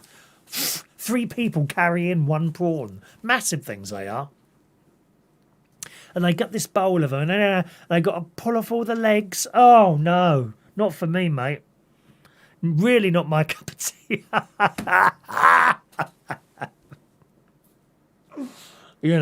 I have no problem with people who eat them, who are meat. It's just up to people what they want to do, I did laugh. Actually, it comes around to something on the news I heard today, was some vegan group. And I would like to be vegan. And not eat anything to do with animals. It's a little bit more difficult than you think. But this vegan group was on there that said all straight males that eat meat shouldn't be allowed to have sex anymore. And you just have to wonder what goes on in these people's brains, don't you? These stupid people's brains. Did you see that bloke who tried to grab the flag on the coffin of Her Majesty? Did you see that? This bloke ran at the coffin. Of course, the lads weren't having any of that, were they? Then police were down on him like a ton of bricks. You see, if it was me who'd grabbed him, I would have thrown him out to the crowd because he wouldn't have survived out there, mate. What is it that goes in these people's heads? And then he's in the paper today saying, I wanted to make sure she was dead. What a thicko. And then there's these other idiots on TikTok. Why would anyone want to go and kneel in front of an empty box? Why do they think it's empty? What goes through these people's minds to think such a... It's these idiots who read stuff on internet and believe it, don't they? God knows we know enough of those. They've seen a story on the internet, right? And believe me, if you think something, whatever it is, maybe you think that ants will take over the world in 10 years' time. Go on the internet, type in ants taking over the world. I guarantee you will find a story about it, and then more and more, and then you'll eventually believe it as well. I think most of us on this channel are a little bit too intelligent to start believing every single thing we read on the blooming internet. Wanted to check that she was dead. What an idiot. Stupid people, aren't they? Vecthelin. They have cockles and winkles in Belgium as well. Oh, have you seen them? They're tiny. I'm trying to pick them up with a toothpick. Oh, no. Not for me at all. Thank you, Brendan. Brendan went out with lunch with Jackie Can last week. Jackie Can, I haven't worked with her for many, many years, but back in the 90s, I worked with her a lot. And she is a wonderful, wonderful, warm character. And she'd be up with having a joke with you. I think, am I right in thinking she does Slimmers World now? She's like, or does some sort of slimming thing. Not on it, I mean, hosting it or something like that.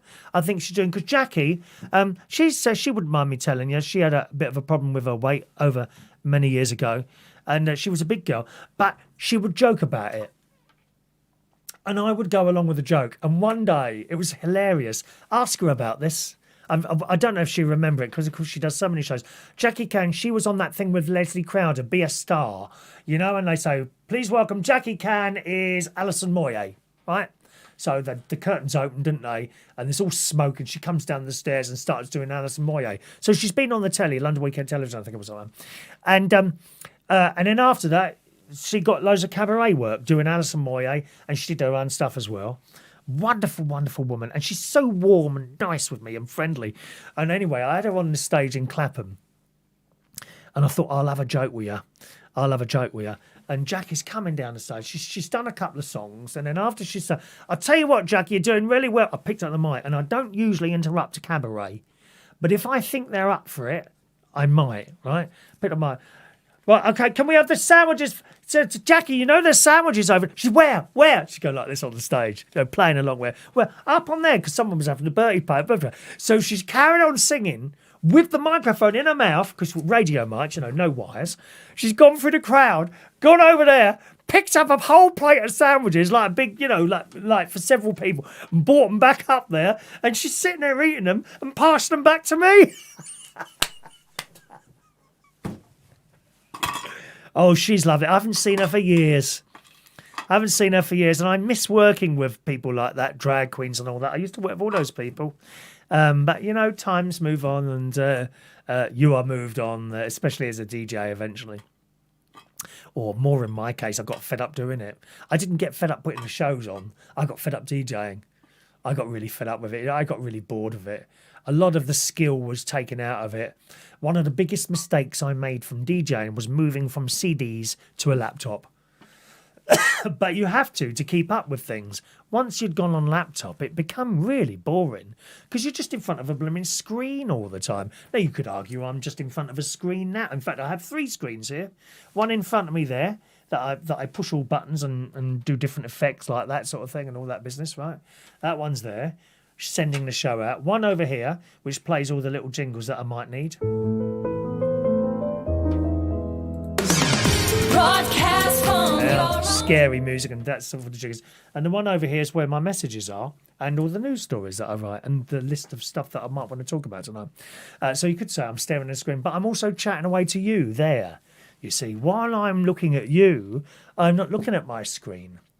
So that's not really the same as DJing. With the DJing on the laptop, you're just looking at this blasted screen all the time. And I think that kind of ruined it a little bit for me.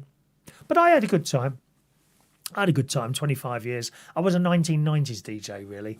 And then after that, I carried on, but I wasn't really enjoying it so much. So, hello to Kevin Woodruff today. Good evening to you, Kevin. Welcome along. Brendan, there you go. She's lost 11 stone. I knew she was doing like is it Slimming World or something else she's doing? Because I've done Slimming World, Brendan.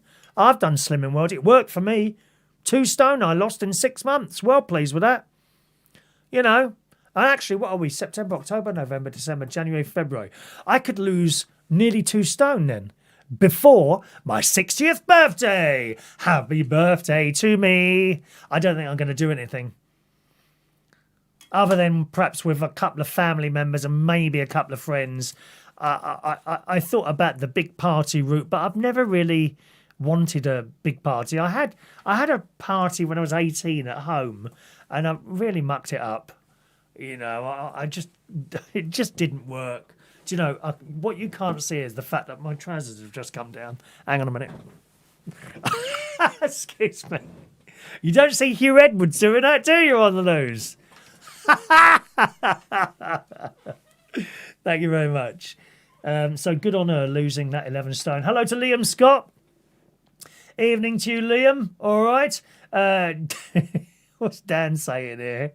We know the truth. Chris is taking over the world one karaoke bar at a time. Yeah, exactly, Dan. One karaoke bar. That's it. Funny you should mention that, because I'm going to look at a bar. Now, this is going to be no good for the North London people. I know it's going to be no good for you, although there is a train station right outside it almost, I've been told. I'm going to a bar in Caterham, which is kind of in Surrey, next Thursday. To have a look there, they've requested I have a look to see what I thought about them doing a karaoke there. So going down to look at that on next Thursday. I'm meeting up with someone at 8 o'clock, which will be a 7 to 11 one. They do food as well. I get the opinion that it's more of like a pizza bistro type pub. So it depends who's in there. I'm going down there on a Thursday because they want it on a Thursday, and I want to see what sort of people are in there, you know. I do look into things greatly. If I don't think something's going to work, I won't take the job, because to be honest, I don't need the money, but I do like to do the jobs that I do, you know, and that's how it is. Fat to Health, Brendan. Okay, Jackie Can's doing this thing called Fat to Health. Is there a website? Let's have a look. Because you never know, she might be someone watching who might... Oh, yes, Fat to Health, YouTube. There she is, Jackie Can. Oh, she's got her own website. Okay, let's have a look. Open 24 hours. Oh, she's got a phone number on there as well. Oh, look at the difference to her. Here, let me show you, boys and girls. Let's take a photo of that. 1 minute.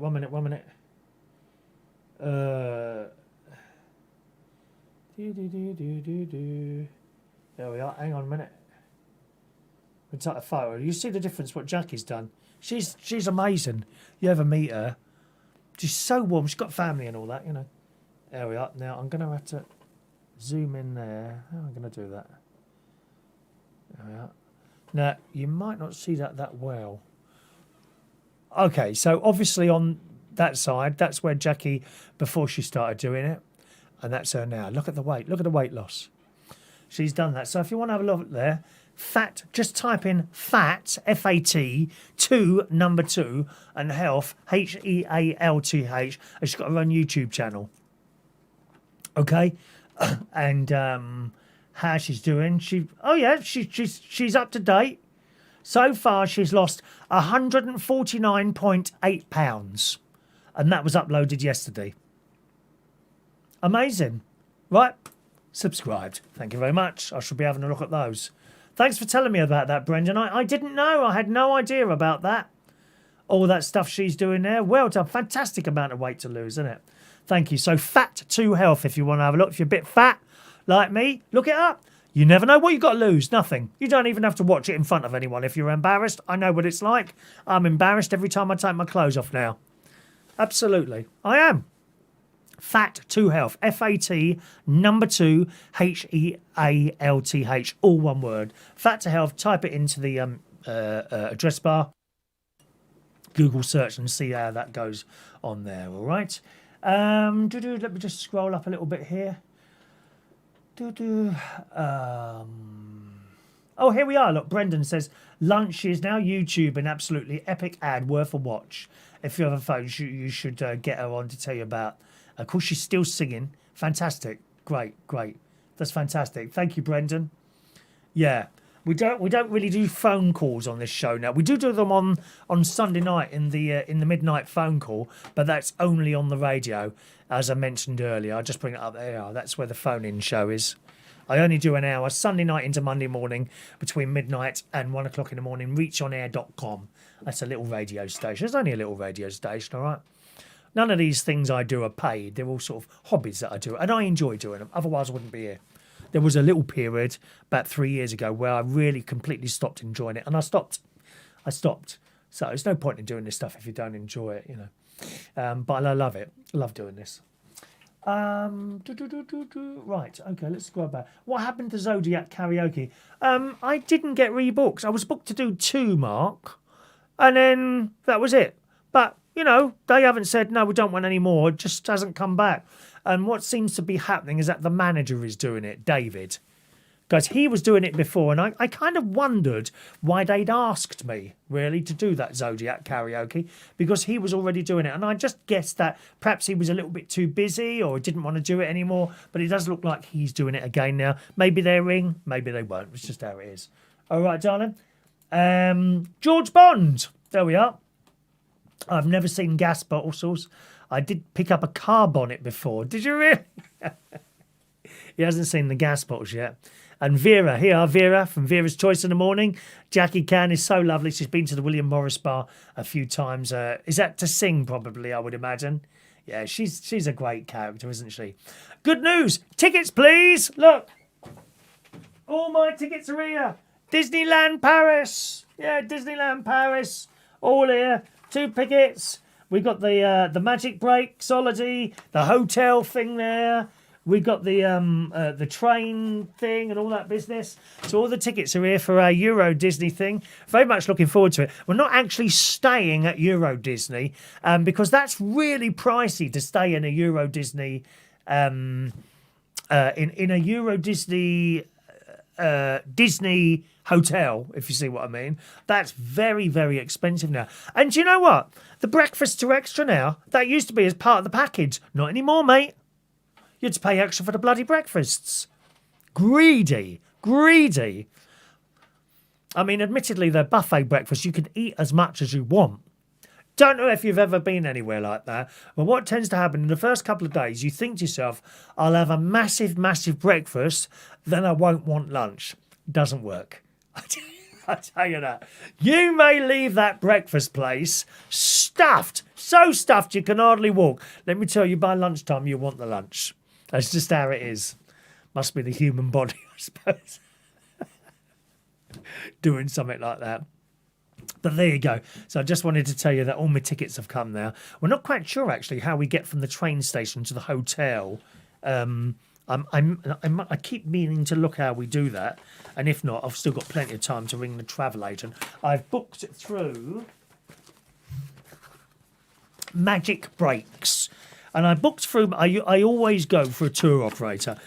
I don't like doing these. I used to be very happy walking into Thomas Cook. Yeah, right, I want to go here, please sort it out. I can't be tip-tapping away on the bloody internet. You know, oh, let's do the plane, now the coach from there to there. I can't be doing it all. I used to walk into Thomas Cook, right, I want to go to Israel. What do? Okay, sit down, and I'd sit there until it was all sorted. And I'm very happily pay a little bit extra for that as well. And so Magic Breaks is also a tour operator. So you do the whole thing with them, the trains, the hotel, the park tickets. And if anything goes wrong, that's who you contact. You ain't got to be mucking around with anything. And if any part of it goes wrong, they have to sort it. So what do I mean by that? For example, if you were booked in a hotel in Spain, so you booked that hotel on your own and you booked a flight on your own, and for some reason the flight is cancelled, you've still got to pay that hotel. It's not their fault. Not their fault. Your flight is cancelled. Still got to pay the hotel, right? With a travel agent, no. If some part of it goes wrong, they have to get you there. Or if not, full refund of the whole lot. And that's how it is. That's why I go to a travel agent. You've got a lot more stuff there. So I just wanted to tell you that I've got my tickets for the Euro Disney in just a couple of weeks. Can't wait to see those children faces. Can't wait to see that. The 4th plinth. Yes, they want to put a statue of Queen Elizabeth II. Now, the 4th plinth is this thing in Trafalgar Square where they got these posts and like a little bit at the top there, the plinth, like a little stage really. And 3 of them have got stuff on. I can't remember what's on them now to be. And the 4th one kind of changes to various different things, some of which are just totally and utterly ridiculous. Really. This is in Trafalgar Square. Well, the Daily Mail is reporting a statue of the Queen could become a permanent fixture atop the 4th plinth at Trafalgar Square as MPs and Buckingham Palace are set to discuss how to memorialise the late monarch's historic 70-year reign. I mean, what more could be more important than putting Queen Elizabeth on that 4th plinth? They've got to do it, haven't they? I didn't know, and this is probably because she wasn't passed on. She hadn't died yet. It says there's currently just one full-size statue of Her Majesty in the whole of the UK, which is in Great Windsor Park in 2002 to mark the Golden Jubilee. But any plans for new tribute will not be revealed until after the official mourning period, with no such discussions taking place ahead of the state funeral, which of course now has happened. So I don't know if we've moved on about that. It says it's something we want to consider very carefully in the fullness of time. Other options being considered, including renaming streets, parks, racecourses, and even London's Heathrow. I don't know about renaming certain things. That can lead to great confusion, really. It's like some of these. Have you seen some of these zebra crossing in London? And they're like pink and white, for transgender people, or all the colours of the rainbow, for diversity. I think that's very confusing for anyone foreign who's come over on a holiday. Oh, is that a zebra crossing or not? Do you know what I mean? I don't think they should muck around with things like that. It's all very well saying, oh yeah, this is to recognise it. No, I don't think it's a good idea, because you start confusing people. God knows we all live in a confused enough world, don't we? And to rename Heathrow Airport Elizabeth Airport, I like the idea, but I just think people would get confused, especially if it comes, Elizabeth Airport. No, we want to go to Heathrow. I can see that happening. I think that would be a mistake. But renaming certain streets, absolutely. I might actually ask Bracknell Forest Council if we could name this street Elizabeth. Just Elizabeth, because my street name is just one word. I'm not telling you what it is, because I don't want you all turning up here with cameras.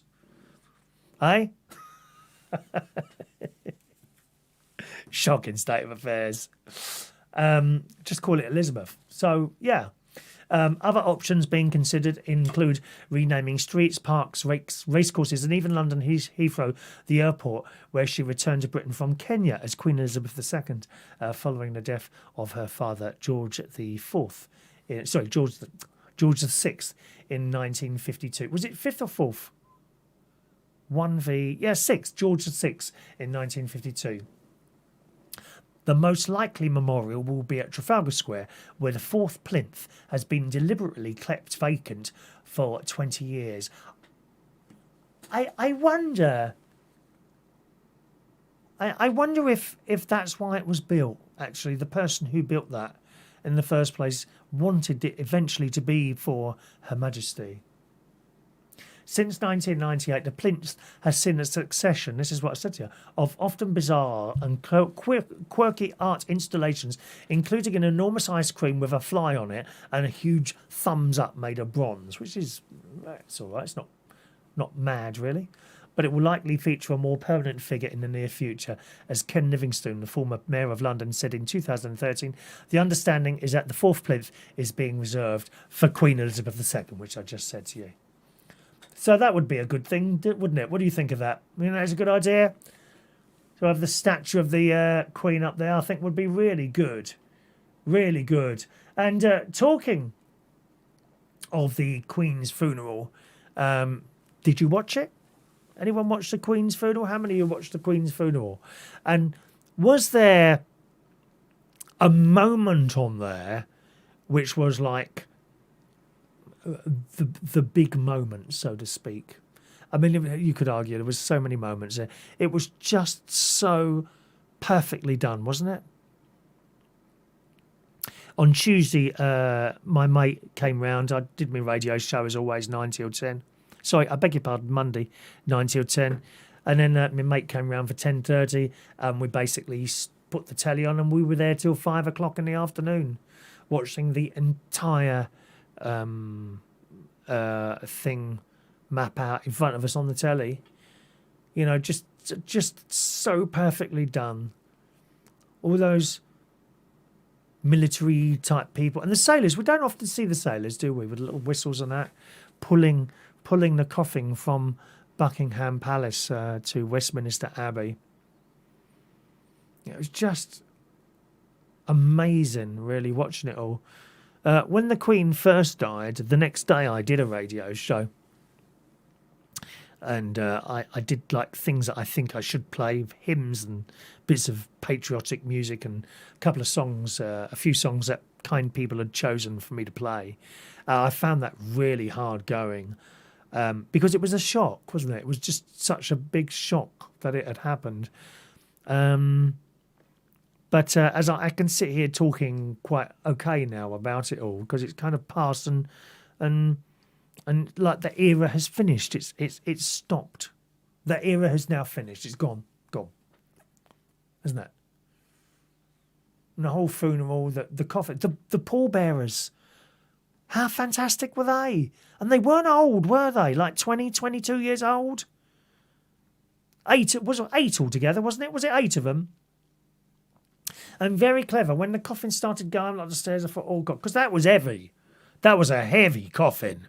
She wasn't heavy. The coffin was very heavy. All lead lined. And when it started going up the stairs, you noticed one of the boys came back and held it to stop it slipping back. Because I don't know how they did it. I really don't. But it was just so... Everything was so perfect. I didn't see... In all that time watching the telly, I didn't see one person put a step out of place. One of the horses kind of lost it a little bit. I'm sure you noticed that. The band, the bloke banging the drum and keeping everyone in step. The royal family, of course, behind the coffin, all standing there and marching around.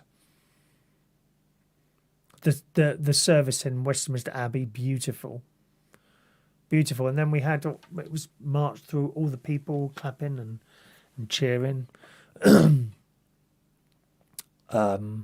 Some people were saying, oh, look at them all taking photographs. That's bad, isn't it? Well... That's the sort of era we're in now. We just take photographs all the time, don't we? I think I probably would have take a video. My nephew took a video while he was standing on the Mall and sent it straight. I'm very proud of him for going down there, you know. Really proud of him for doing that. We had various different religious leader type people, didn't we? Which is great when you see them all together like that. The politicians in Westminster Abbey, and then after that it come out and the Big Ben tolling, wasn't it? Every minute, bing, guns going off, and then it come for all those people out of the Westminster Abbey, and then I think it went in. Am I right in saying it went back to Buckingham Palace and stopped at the arch?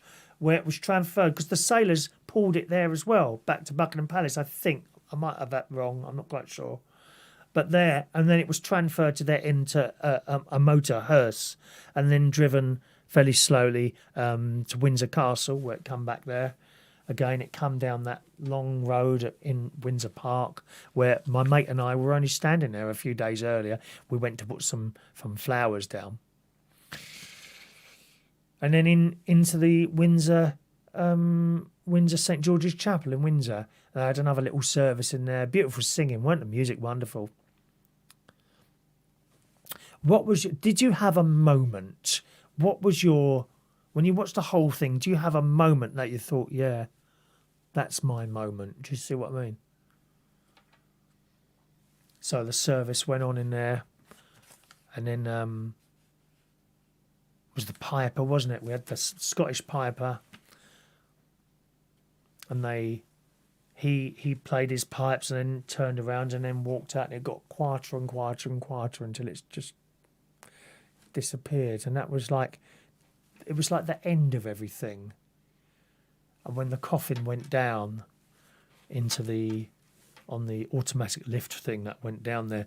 What you didn't see when those pallbearers last put the coffin on there, I thought, oh, that's their job finished. No, it wasn't.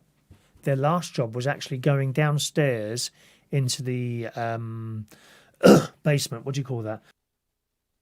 Is it crypt? Into the crypt, and they had to take the coffin off the lift and place it on where Her Majesty is now resting, next to her lovely husband, Prince Philip. But the moment for me of the whole day was when they removed the sceptre and the orb and the crown from the coffin and put them back on the altar. And that for me was, well, that's it then. She has been de-queened. I don't know what term you'd use. De-queened, and she was now just Elizabeth. She was buried as Elizabeth.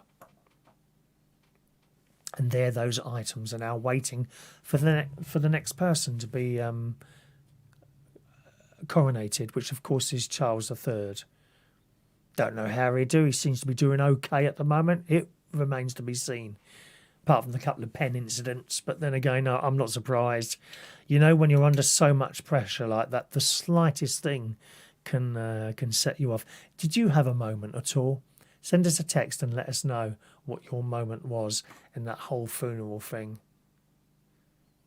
I thought for me it would be the coffin going down, but it wasn't. It's when they removed those three, what do you call it, artifacts? There's a word for those three things, isn't there? The crown, the orb, and the sceptre. And of course, when that man up above, he stood there and broke his stick. That's it. It's done. It's done. Finished. 70 years. Finished. End of Elizabethan era. New era started. And I must say, on Tuesday morning, I got up. I don't know. I didn't sleep at all well on Monday. I just kept waking up. My mouth was really dry. So we did have a little bottle of champagne, like a half a bottle. You know, you get the big bottles and you get the little half bottles. We had that while we were watching the service, not to get drunk, to celebrate the work and the life of Her Majesty. That's why we had it. Because it's something you do. Whenever we have a celebration of something, we open a bottle of champagne, don't we, or something like that. And I had this blooming thing in the fridge for about 4 or 5 years. I thought, oh, we've got to drink this at some point, otherwise it might go off. I don't know much about alcohol, so we had that. And then it might have been that made my mouth really dry. I don't know. And Tuesday morning I got up and went downstairs, made my tea and my breakfast. I took it into the living room, and for some reason I thought I'll just go outside and I'll open the doors. Just open the door. And it's weird. It felt like something new. It felt, something new. I feel newness. Something new has started. Which, of course, we may not feel again. Because I'll tell you what, we'll never see another funeral like that again. I think maybe your children, or even your children's children, will never see another funeral like that again. Okay, when Charles goes, if he goes next, it's not always that. It doesn't always work like that. But if he goes next, he will have, I'm sure, a state funeral. It won't be like that. You know, those of you watching the show tonight may well see, including myself, we may well see another king, because he's 74. Now, he might go over 100, I don't know. But he's 74, you know. Shall we give him 25 years, maybe 30? I might still be here in 30 years. I intend to hope to be here in 30 years. And so will you. So we might actually see another king as well. I can just imagine that. We see a queen and 2 kings. You don't know. Don't know what'll happen, do you? You can never judge what'll happen. I could drop dead in the next second. Hopefully we'll have a lot of viewers to watch that. Pointless doing it when you're sitting here on your own. Did you have a point at all? Paul in Liverpool says, I thought some of you would say this. I thought the Piper fading into the distance really triggered the tears, to me a symbol for the spirit leaving us. Yes, the way that was done was very, very good, wasn't it? As he stood there looking in front of the camera And then he took some steps forward, didn't he? Do you know, isn't it funny how you can remember all this little detail? We've only seen it once. I can remember lots of little detail in that. And he come forward towards the camera and then turned around slowly, playing his instrument. And then walked out round the corner, and it got quieter and quieter and quieter as it faded out. Again, the marking of an end to something. And it's funny with those blooming bagpipes. The only thing with those bagpipes, when they start off, they're always out of tune until they fill up with air, aren't they? And you think, oh God, that's badly out of tune. And then a few seconds later, they fill up with air, and they're in tune again. A little bit like some of the singers at karaoke, dear. I'll have to put them all on asthma pumps, I think. Thank you, Paul. Adam the plumber. Hello, Adam. Adam the plumber says, I, like you, Chris, thought it was a very touching moment when the Queen was relieved of her sceptre, the orb and the crown, and buried just as Elizabeth. Very, very moving. I was in pieces at that point. Oh, me and my mate, we're a bit like that. We are a bit like that. You know, crying at all sorts of things like that. But I mean, throughout the whole thing, there were just points at which I got quite upset, you know. But yeah. Mark Cording says, there you go. It was the same piper, apparently, according to Mike, when Prince Philip left us. I didn't know that. Didn't know that. What a wonderful thing. What a what's the word?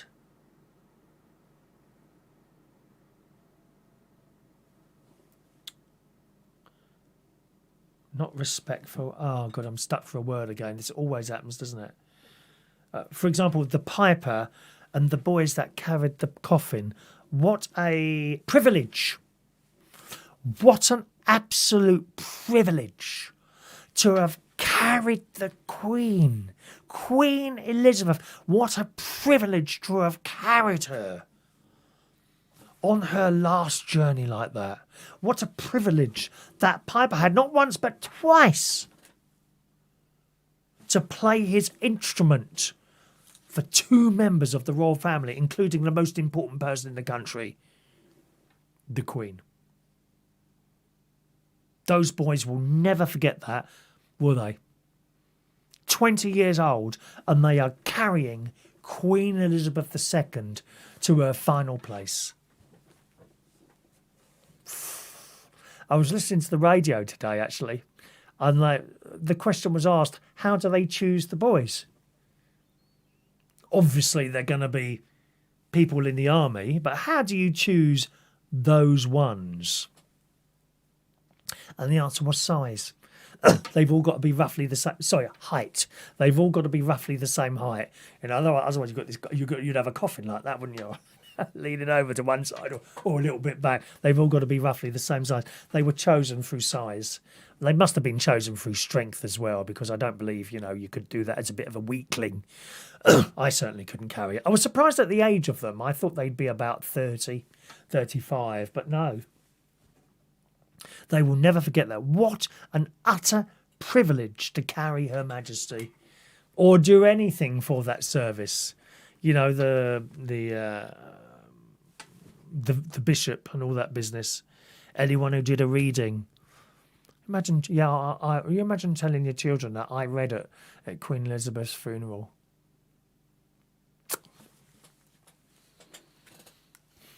Fantastic.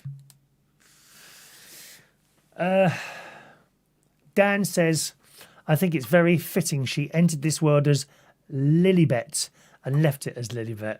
Oh, it's nice, isn't it? Nice, isn't it? Kevin says it was the same for me when they moved the crown from her coffin.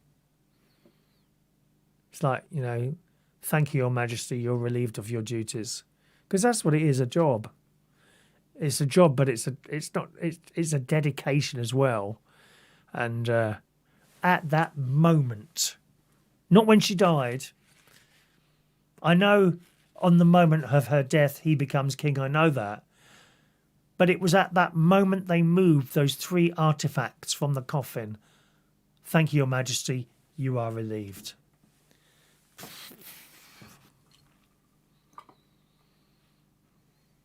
What a wonderful woman. She promised us that she would always do that job properly. And I don't think... I think my mother and my father, they never broke a promise to me, but she never broke a promise, did she? Never let us down. Hello to John in Kettering joining us this evening. Good evening to you, John.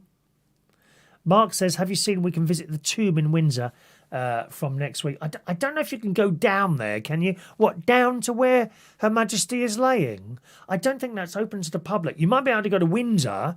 Whether you can actually go down there, I don't know. I would imagine if you can, there's going to be a bit of a queue. Me and my mate, we've never been to Windsor Abbey.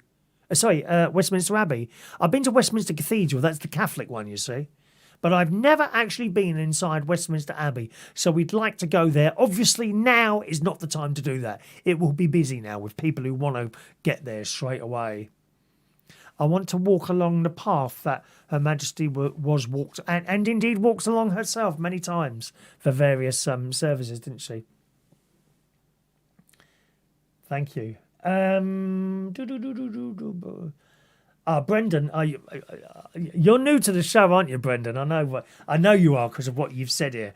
Brendan says, if you haven't been before, Disney is so magical. I took my two back in 1992. They were 2 and 4. We were hooked. Couldn't tell you how many times we've been over the years, but we are Disney-holics, even in the mid-20s. Bank of Dad, of course. Enjoy it. And buses and minibuses from Maine, Davao train to all the local hotels. Well, I expect there's a complimentary little bus service. If you need any help, let me know.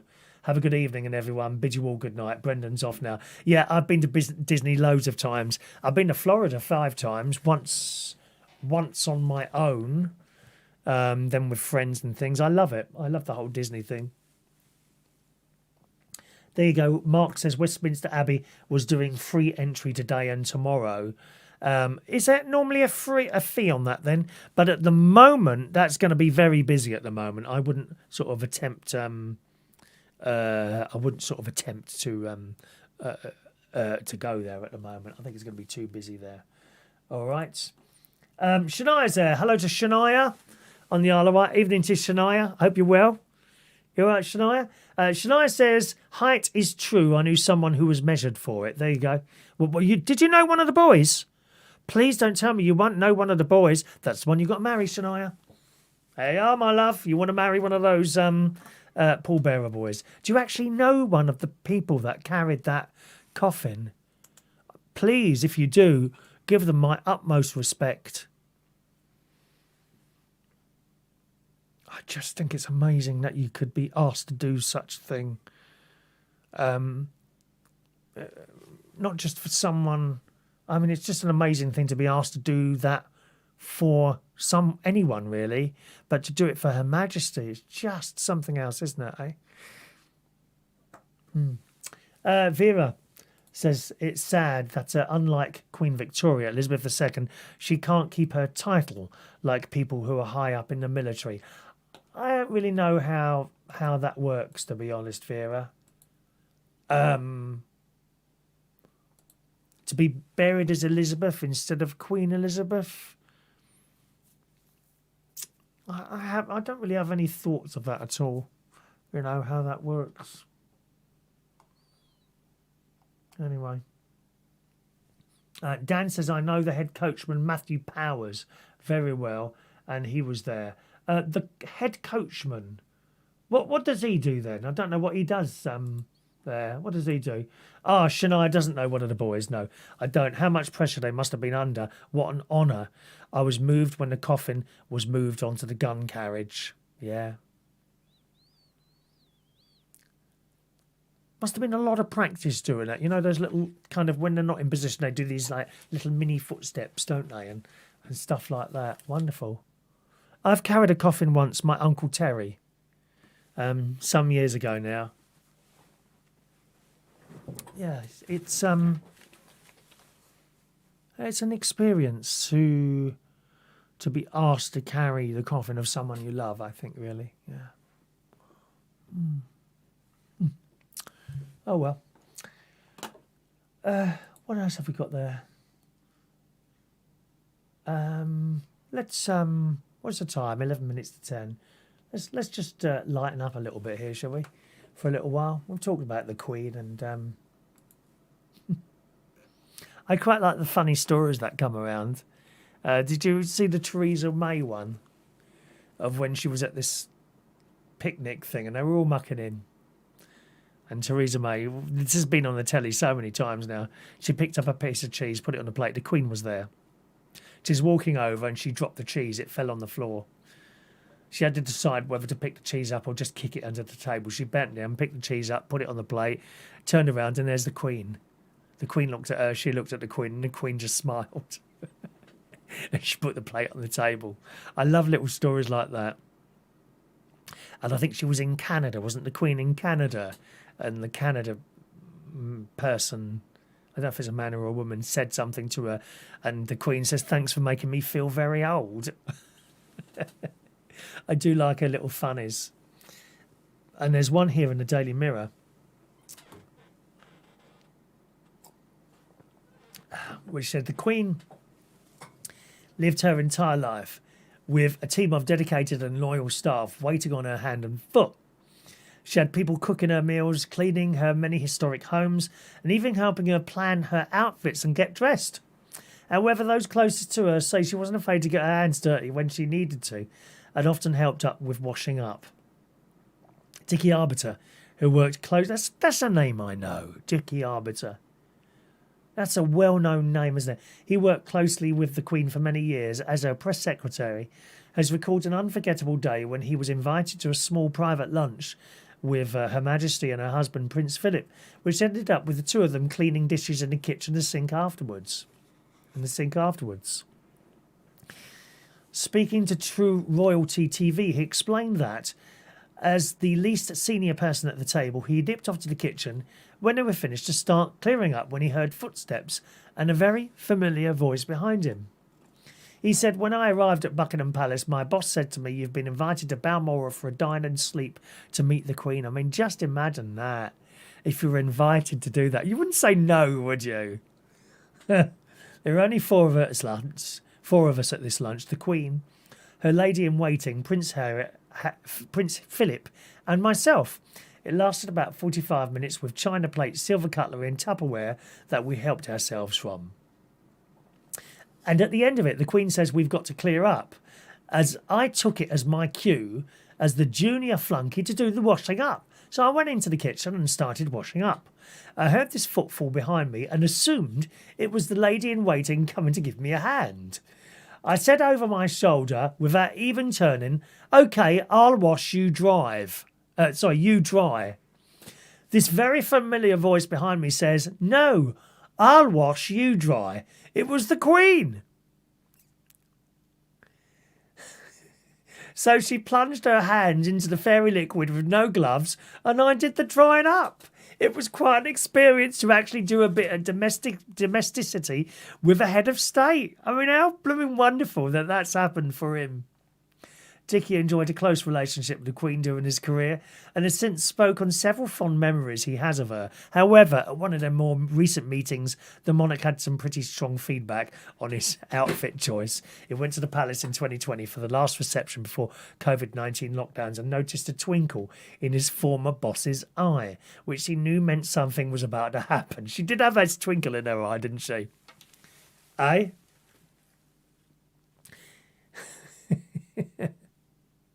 While we were talking, I was about to take my leave and there was a twinkle in her eye. And something with the Queen you learnt was you have to read her, and reading her was seeing what was in her eyes. If there was a sparkling, you knew something was coming up. If they were clear, then nothing was going to happen. And as I took my leave, she looked at me and said, "I see you're still wearing those dreadful ties." We both chuckled. I had absolutely no response to that. She had the last words. Oh, wow. I mean, to have met the Queen is just blooming wonderful, isn't it? Kevin says that her beloved corgis must be wondering when the Queen is coming back to feed them and play with them on a horse. Yeah. I do believe dogs, certain animals, they do miss their... I don't think cats are bothered. Cats are not bothered. As long as they're getting their food from somewhere, they're not bothered cats, are they? Weird City says, so many reports. She has a good sense of humour. Alan Titchmarsh had some great stories as well. Yeah, that's a great gardener, wasn't he, eh? 29 million TV viewers in the UK watch that. Is that more than half of us? It's got to be half of the people, isn't it? Really has. They reckon King Charles is going to have, this is in the Metro, a less expensive coronation amid living cost crisis. Well, I don't know if you've got to do that, you know. The King is said to be very aware of the living cost crisis, so much so that he's planning a less expensive coronation ceremony than his mother's. He also is creating a slimmed-down working monarchy in response to the financial woes of Britain, according to reports. Well, I don't know. I mean, you've got to do a coronation properly, haven't you? No matter how much it costs, I reckon. Eh? I suppose the money will start changing soon, won't it, as well? We'll get the Prince Charles on the pictures on the notes. I don't know if you've got any paper notes, but the Daily Star reports from September the 30th, and this is only next week, isn't it? From Friday week, from next Friday, the £20 and £50 paper banknotes will be made redundant as a part of a crackdown on fake notes used by scammers and people rushing to make the swap over. So there will be plastic. We've got plastic notes now, as you well know. Well, they're going to stop you taking the paper ones. The Bank of England has issued a message to everyone in the UK who has got paper £20 and £50 notes. Get rid of them. With the major change imminent, many Brits are desperate to swap out their old notes for the new plasticky polymer ones. But the Bank of England has warned that means banks and post offices are seeing hefty queues with people waiting hours on end, and have now issued a message asking the public to remain patient while the shake-up is introduced, all right? So no more paper notes soon. Get rid of them as soon as possible, my dears, because there's going to be long queues if you want to get rid of those. Any final messages, send them in, my darlings. All right? I might hold over a couple of subjects for the next show, actually, which would have taken longer. We've got a flight subject. I'm going to hold that on for now. Actually, I think, didn't Vera send in an email there? Vera, if it's all right with you, I'll hold on to that, I think, for the next show. There we are. Do you remember your first flight? Yeah, because it's 3 minutes to now, isn't it, darling? And we'll finish off soon. Where are we? John, the Lone Piper and the horses and tractors started me off. There you go. The whole thing brought back memories of my parents passing. Yeah, well, I mean, my parents, my mum passed in 2000. I think it was 2000 or 1999. 2000, my mum, and my dad in 1996. I must admit, John, that didn't really bring back memories of them, this particular funeral. Albeit a very special funeral, you know. Right, let's just do one more little story here. Now, there's pizza and there's pizza, isn't there? I'm a big fan of pizza. There's a particular one I like, Chicago Pizza Factory or something like that. They get frozen ones, and they're stuffed crust, except the stuffed crust is not cheese, it's that tomato barbecue-y sauce stuff around the outside. I can only get those in Sainsbury's. I believe they're on special offer in Sainsbury's at the moment. If my memory remembers correctly, Vera, they're on £3.25 in Sainsbury's, and I think they're £3.75 in Lidl. They're usually £4.50 in Sainsbury's. Really nice. Obviously, I have the vegetarian one, the cheese and tomato, stuffed tomato thing around the outside. Delicious. And I do like a proper pizza. I do like the Domino's pizzas. but I won't buy them because they're too expensive. Far too expensive. We did have a little meal out today because I was in a bit of a rush. We went swimming this morning, me and my mate, and then I went to pick up my new car, which is in the garage now, looking all nice and sparkly and new. The payments went down quite significantly, actually, so I'm quite pleased about that. And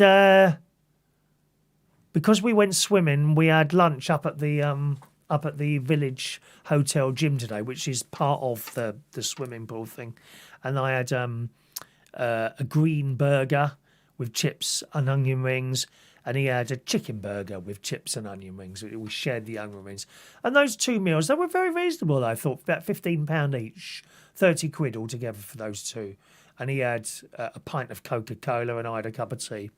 I thought that was a reasonable amount to pay for that. In actual fact, we get 25% discount. Without the discount, that would have been 40 quid. I wouldn't have paid 40 quid. I wouldn't have paid 40 quid, not for a lunch for two people. 30 quid is about the maximum I'd pay for a lunch. And that's got to be somewhere a bit different, like a hotel, which is what we were in. So that was quite nice. And then from there, went down to the garage. Oh, the trouble is buying a new car. So you sit down, all these blasted forms, except they're not paper. You're all signing with your pen now, with your finger on like a computer screen. You know, an iPad.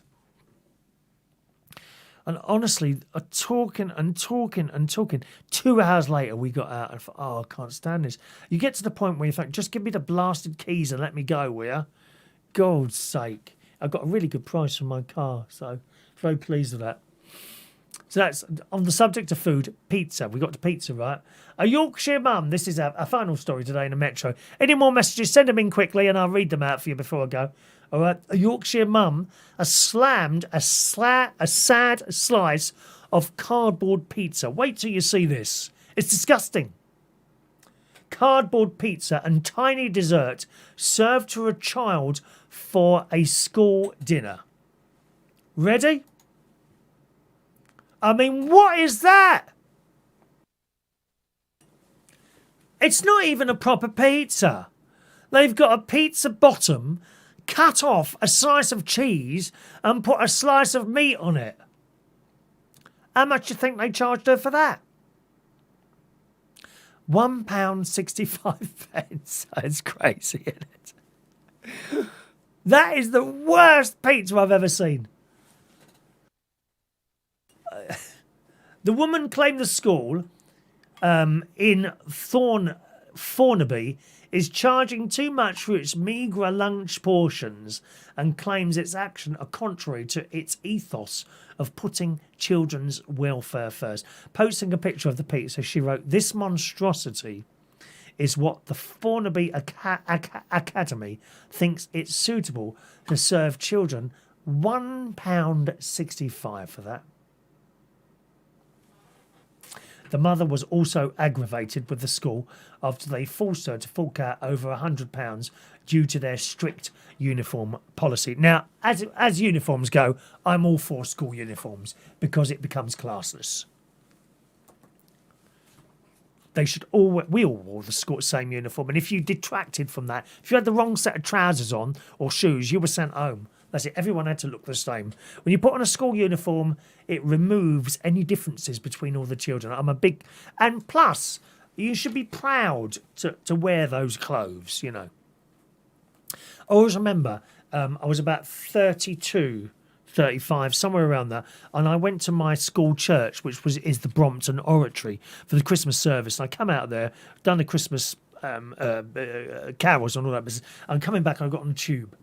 And I'm walking down this tunnel at one of the North Kensington Station, South Kensington Station, walking down this tunnel, and I could hear someone shouting, and I got closer, and it was a teacher who was obviously getting the same train home as some of the boys.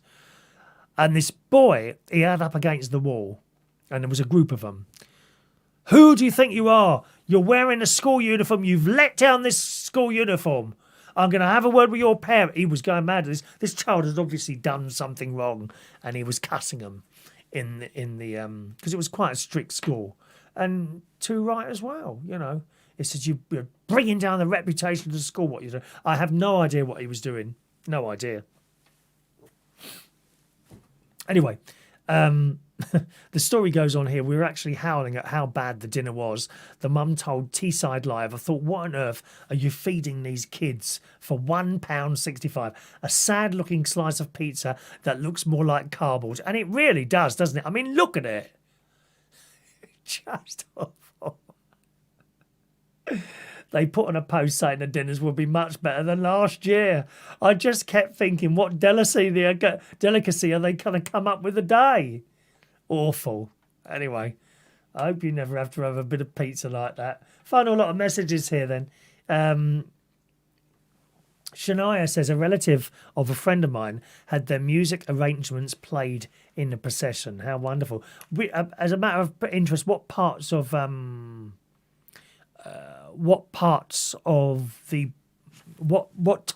the music did your friend arrange? I'd be interested to hear that.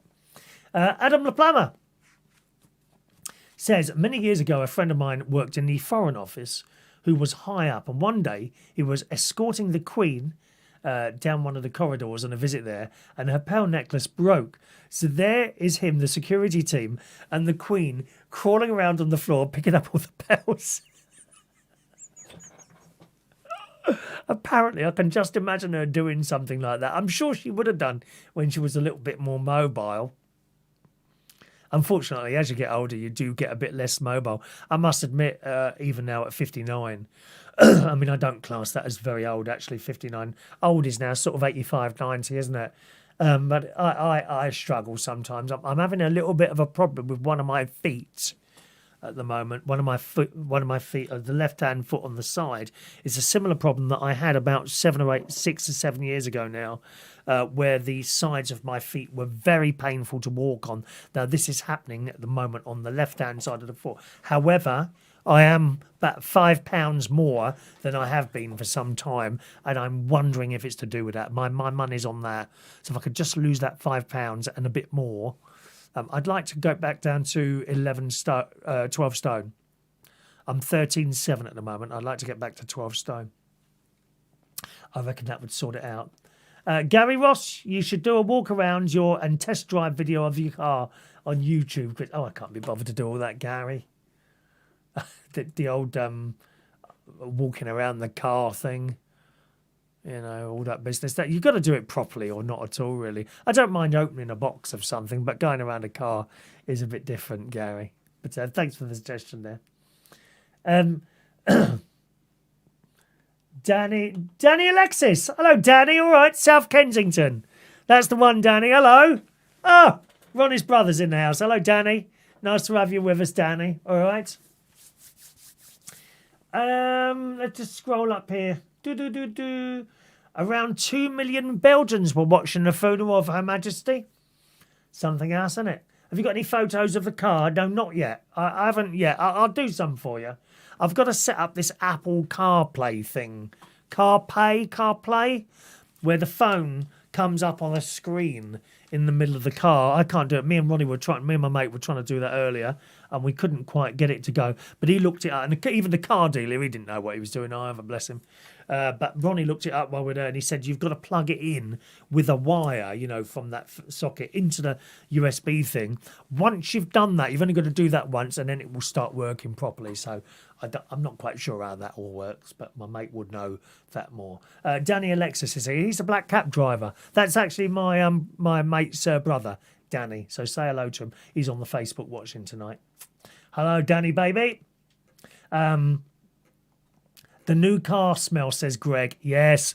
Oh, it's nothing better than that. Smell of a new car, which is, of course, all the glues and all the chemicals. That's what that smell is. Probably not good for you to smell it for more than a few days anyway. So hello to you, Greg. He's been here for a while, just keeping quiet this evening. So thanks very much, Greg. And that's it for the show tonight. Thanks very much for joining me, boys and girls. A pleasure to sit here and chat to you as well. Thank you very much for your tips tonight. Very, very kind and generous people you are tonight. I have to say, I don't think I've ever had so many tips. I have had only one bigger tip than that, actually. Funnily enough, from Adam the Plumber. I think it was at Christmas or for my birthday.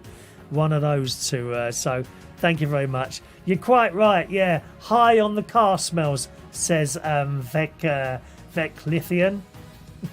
You just go in there. It's better than balloon gas. You know, just go in there. I might do that after the show to get high.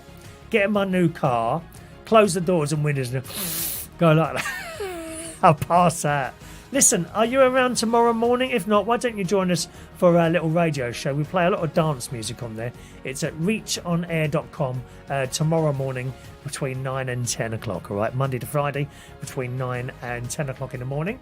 If you're around late on Sunday night, on the same station, I do a midnight phone-in, okay? That's Sunday night into Monday morning, midnight till 1 o'clock. There's the phone-in number there. You can use that on Sunday night and we can ring in and have a chat. Heidi says good night. Yeah, thank you very much, Heidi. Thank you very much. Greg says great show. Take care. Thank you very much, Greg. And I'll leave you at that point. Enjoy the rest of your evening, and there'll be another little show for you like this next Wednesday at the same time, 8 o'clock. Good night now.